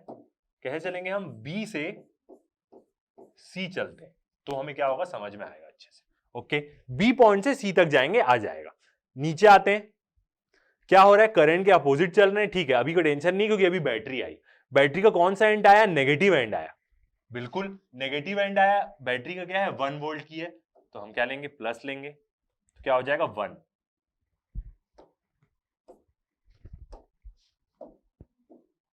क्या आ जाएगा? 1 आ जाएगा। ओके, फिर वापिस आते हैं, 1 आ गया।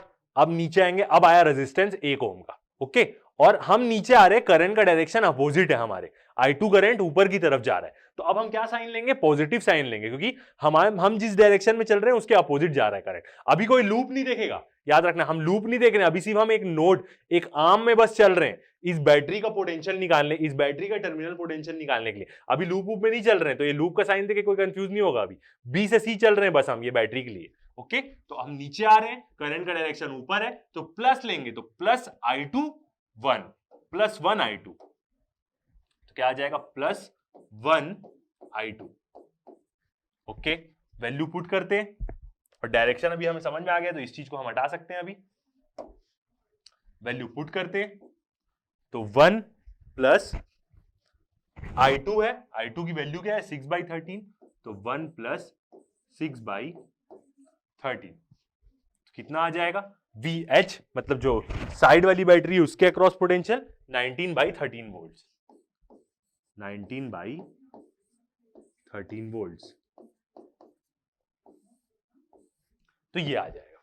ओके, तो याद रखिएगा, ये जो EG माइनस IR2 वाला फॉर्मूला है, ये इसमें नहीं लगेगा, क्योंकि यहां पे क्या हो रहा है, ये देखिए, ये जो EG माइनस IR2 वाला फॉर्मूला है, हमने प्रीवियस लेक्चर में देखा है। क्या होता है? बैटरी का टर्मिनल पोटेंशियल कैसे निकालते हैं हम? उसकी EMF से उसके इंटरनल रेजिस्टेंस में जितना ड्रॉप हो रहा है उसको माइनस कर देते हैं, तो बैटरी का टर्मिनल पोटेंशियल आ जाता है। मगर वो कब रहता है? जब करंट सही डायरेक्शन में फ्लो होगा। देखिए, यहां पे पॉजिटिव एंड है और करंट एकदम सही डायरेक्शन में फ्लो हो रहा है इस आर्म में, डी और सी में, तो ये फॉर्मूला लग सकता है। मगर यहां पे ये फॉर्मूला नहीं लगेगा, क्योंकि करंट का डायरेक्शन देखिए अपोजिट फ्लो हो रहा है, बैटरी का पॉजिटिव टर्मिनल नीचे की तरफ है और यहां करंट अपोजिट फ्लो हो रहा है, तो इसलिए नॉर्मल फॉर्मूला नहीं, इसमें आप सीधा बी से डी चल दीजिए तो आपको टर्मिनल पोटेंशियल मिल जाएगा उस पॉइंट। ओके, तो ये हो गए हमारे तीनों क्वेश्चन सॉल्व। आ गए हमारे लास्ट दो आंसर, VG और VH भी हमने निकाल लिया, 19/13 वोल्ट्स, तो दोनों सारे आंसर भी आ गए। तो इस लेक्चर में इतना ही अभी तक के लिए। नेक्स्ट जो लेक्चर होगा उसमें हम क्या देखेंगे? एप्लीकेशन के बारे में देखेंगे, मीटर ब्रिज, पोटेंशियोमीटर, ये सब चीजों के बारे में देखेंगे, व्हीटस्टोन ब्रिज, ये सब चीजों के बारे में देखेंगे। तो अभी तक के लिए इतना ही, थैंक यू।